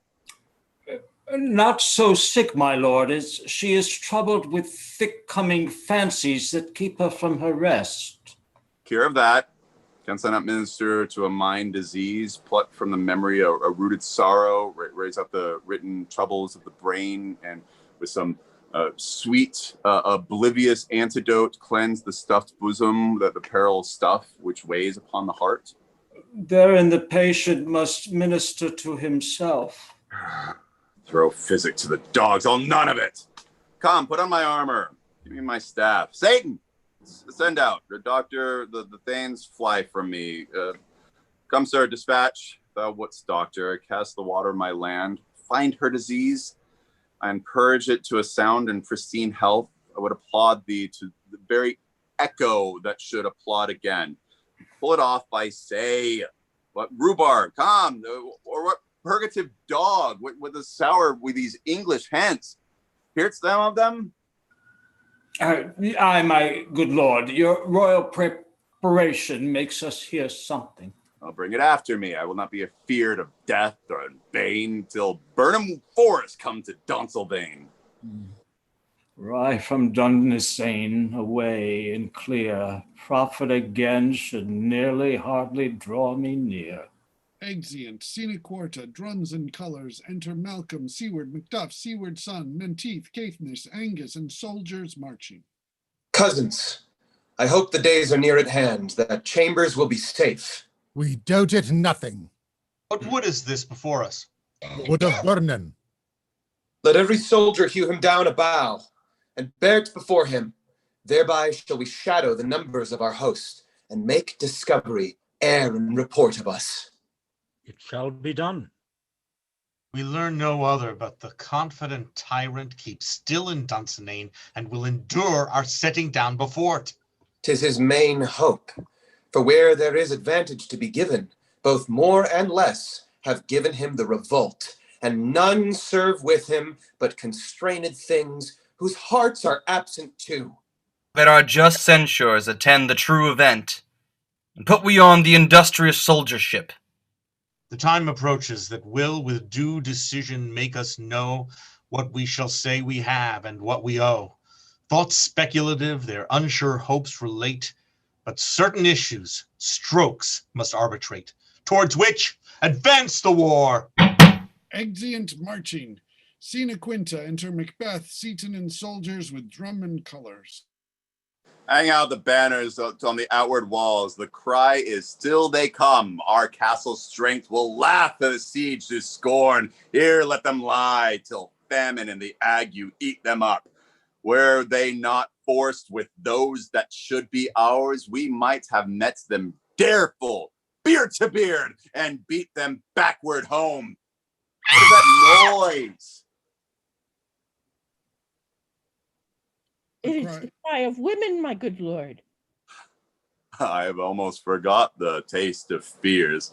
The time has been, my senses would have cooled to hear a night shriek, and my fell of hair would at a dismal treatise rouse and stir as if life were in it.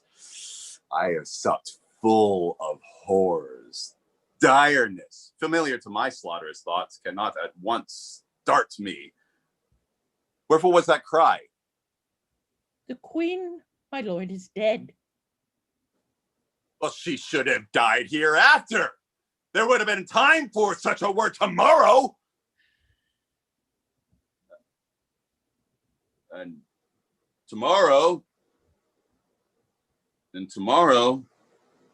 creeps in this petty pace from day to day to the last syllable of recorded time.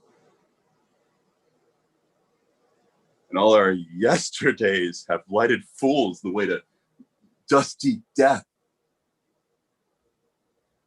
Out. Ah!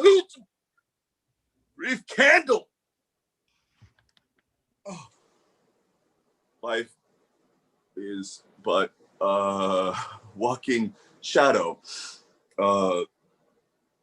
Poor player that struts and frets his time upon the stage, and then is heard no more.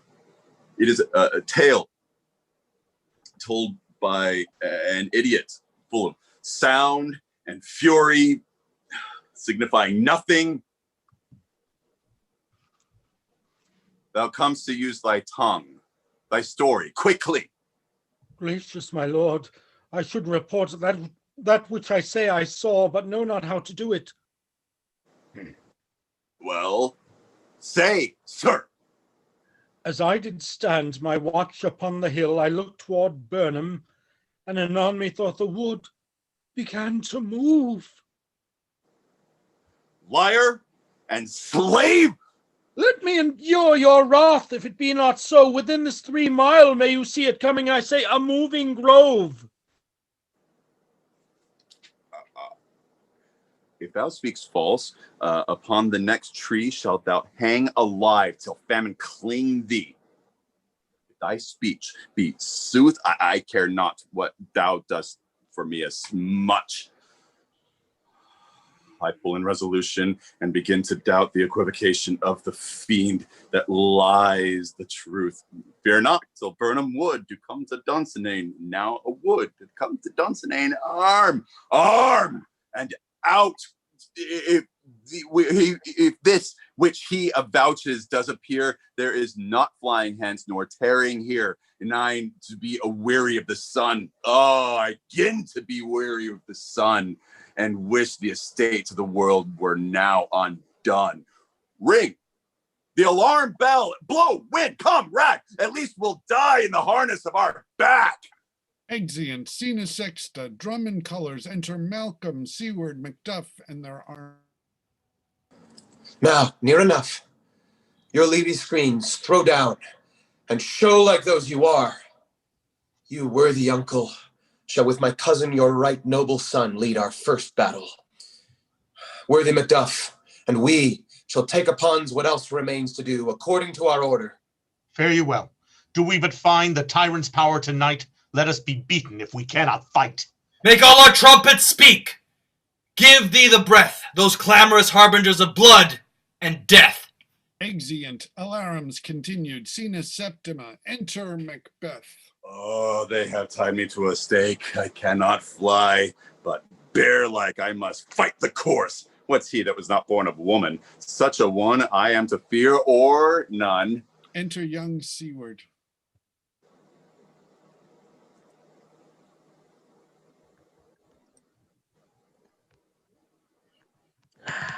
What is thy name? Thou'll be afeard to hear it. No, though thou callest thyself a hotter name than any is in hell. My name's Macbeth. The devil himself could not pronounce a title more hateful to mine ear. Nor more fearful. Thou liest, abhorred tyrant. With my sword, I'll prove the lie thou speakst. Fight, and young Seward slain. Thou wast born of woman, but swords I smile at. Weapons laugh to scorn, brandished by a man of that of woman's born. Exit. Alarums. Enter Macduff. That way the noise is. Tyrant, show thy face. If thou beest slain, and with no stroke of mine, my wife and children's ghosts will haunt me still. I cannot strike at wretched kerns, whose arms are here to bear their staves. Either thou, Macbeth, or else my sword, with an unbattered edge I sheath again undeeded. There thou shalt be, by this great clatter.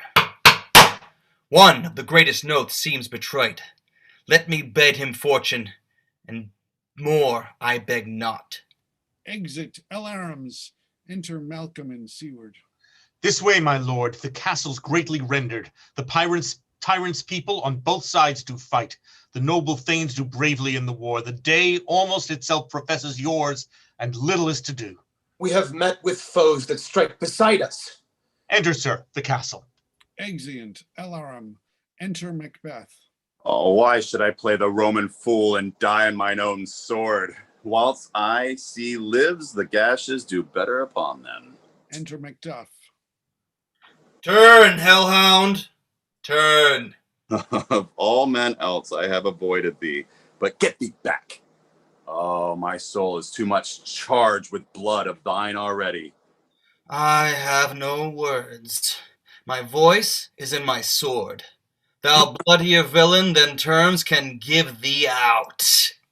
Fight. Thou loosest labor, as easy mayst thou entrenched air with thy keen sword impress, as make me bleed. I'll let fall thy blade on vulnerable crest. I bear a charmed life, which thou must not yield to one of woman born. Despair thy charm, and let the angel whom thou hast served tell thee, Macduff was from his mother's room untightly ripped. Cursed be the tongue that tells me so, for it hath cowed my better part of man, and that be these juggling fiends no more believes that palter with us that in a double sense, that keep the word of promise in our ear and break it in our hopes. I'll fight not with thee. Then yield thee, coward, and live to be the show and gaze of the time. We'll have thee as our rarer monsters are, painted upon a pole and underwrit, here may you see the tyrant. I will not yield to kiss the ground before young Malcolm's feet and be abated with the rabble's curse. Though Burnham would have come to Dunsinane and thou oppose, being of no woman born, yet I will try the last. Before my body I throw the warlike shield. Lie on Macduff, Macduff, and damn be him that cries, "Oh, enough!" Fighting, alarms, enter fighting and Macbeth slain. Retreat and flourish, enter with drum and colors, Malcolm, Seward, Ross, thanes, and soldiers. I would the friends we miss were safe arrived. Some must go off, and yet by these I see so great a day as this is cheaply bought. Macduff is missing, and your noble son. Your son, my lord, has paid a soldier's debt. He only lived until he was a man, the which no sooner had his prowess confirmed in the intrinking station where he fought, but like a man he died. Then he is dead? Aye, and borne off the field. Your cause of sorrow must not be measured by his worth, for then it hath no end. Had he his hurts before? Aye, on the front. Why then? God's soldier be he. Had I as many sons as I have hairs, I would not wish to them to a fairer death, and so his knell is knolled. He's worth more sorrow, and that I'll spend for him. He's worth no more. They say he parted well and paid his score, and so God be with him. Here comes newer comfort. Enter Macduff with Macbeth's head. Hail, King, for so thou art. Behold where stands the usurper's cursed head. The time is free. I see thee compass with thy kingdom's pearl, that speak my salutation in their minds, whose voices I do desire aloud with mine. Hail, King of Scotland! Hail, King of Scotland! Flourish. We shall not spend a large expense of time before we reckon with your several loves and make us even with you. My thanes and kinsmen, henceforth be earls, the first that ever Scotland in such an honor named. What's more to do, which would be planted newly with the time, as calling home our exiled friends abroad, that fled the snares of watchful tyranny, producing forth the cruel ministers of this dead butcher and his warlike queen, who, as 'tis thought, by self and violent hands, took off her life.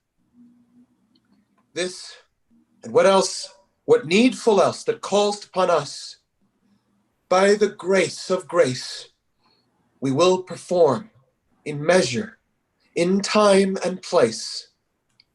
So thanks to you all at once, and to each one whom we invite to see us crowned at Scone.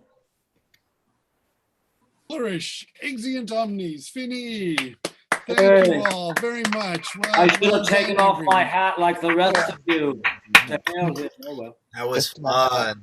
Yeah. Yes, it was Yeah. a lot of fun. And Hey, thank did you. I say done insane? Going, man. Gets the energy going. Look at that last half that was, play. Dunsinane was pronounced a few different ways. Did I say done insane? You said that one time, yes.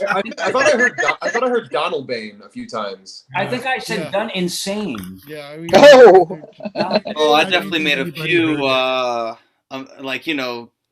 brain farts here and there. It's like, I'm just going to pronounce this word like I know what it means. You're right. That's the Yes, most important. that's what it is. Confidence. I mean, he yes, spelled that's all the original damn words pronunciation. wrong, That's what so. Wrong and wrong. For sure. Well, Paul, I thank you for that because the few classes I've taken in Shakespeare, you were the first to say, look, a lot of people didn't know the meaning of those words in Shakespeare's time. And that kind of turned me on because I thought, well, of course, he was writing new words. We don't want to know it. Yeah. That reminds me of a story with Anthony Shore asking Cicely Berry. I was like, they were going over a word, and it was like, "What, Sis? What does dotage mean?" And Sis goes, "No one fucking cares. Oh, Say the word. Just say it with Say the fucking word." I would like And to if you look, everybody yeah. really good. Yeah, if you look it up after, great, but don't go for the meaning first. Just say in it this a one, billion he times. Yeah. In this play, he tosses out a word that And I love how nobody knew everybody made it their own today. That was awesome. That was really cool. But Like the witches he were so says something nobody knew the meaning of, and then he explains it. He says, "My hand with the multitudinous seas incarnadine, making the green one red." So he tells the audience, "This is what that meant." And also the words themselves have like as we probably all know, like have like a muscularity and like a texture to them in and of themselves. So even if we don't know them, what they sound like when we pronounce them with conviction is the meaning of the word. My roommate once told me that years ago. He got the part of this Scottish king, and he thanked me for it because he said I was playing music and he was taking a nap, and I woke him up, and he ended up going to this audition, and he got the part. And he was pointing out, in those days I wasn't that into Shakespeare, and he was showing me about how the language plays around. I feel this. I when I first read Shakespeare was in an English class, and I remember hating it. I like high school, Romeo and Juliet. I didn't get it. What, they fall in love in 4 days? Like, what the fuck? Like, yeah, fuck them. Like, you know.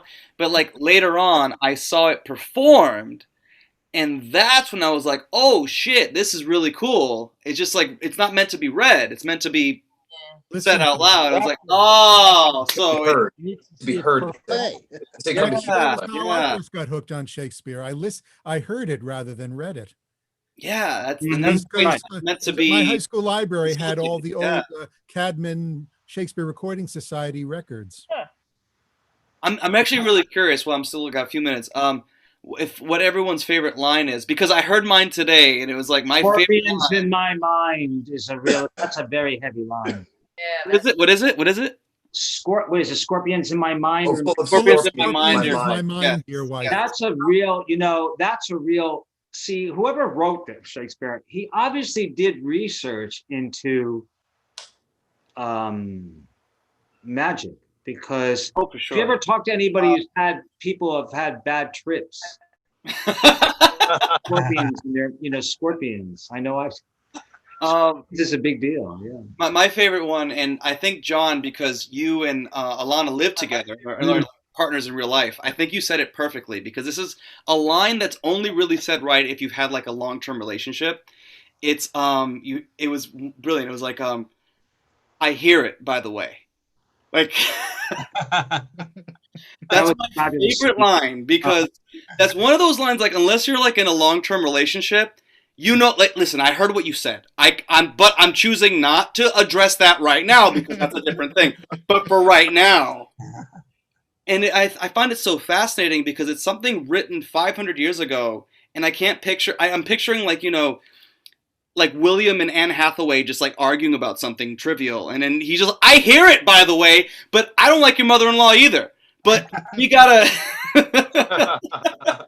So when I hear that line, it's always like, how is that ringing so true for a Scottish king in 13th century Scotland? I'm just like, that's kind of brilliant. I love that line, because it's so like, I hope it rings forever in a weird way. Yeah. Well, actually, it also means that he heard it from his spies, because she asks him, "Did you send to Macduff?" And he says, "I heard it by the way, but I will send." Oh, by the way.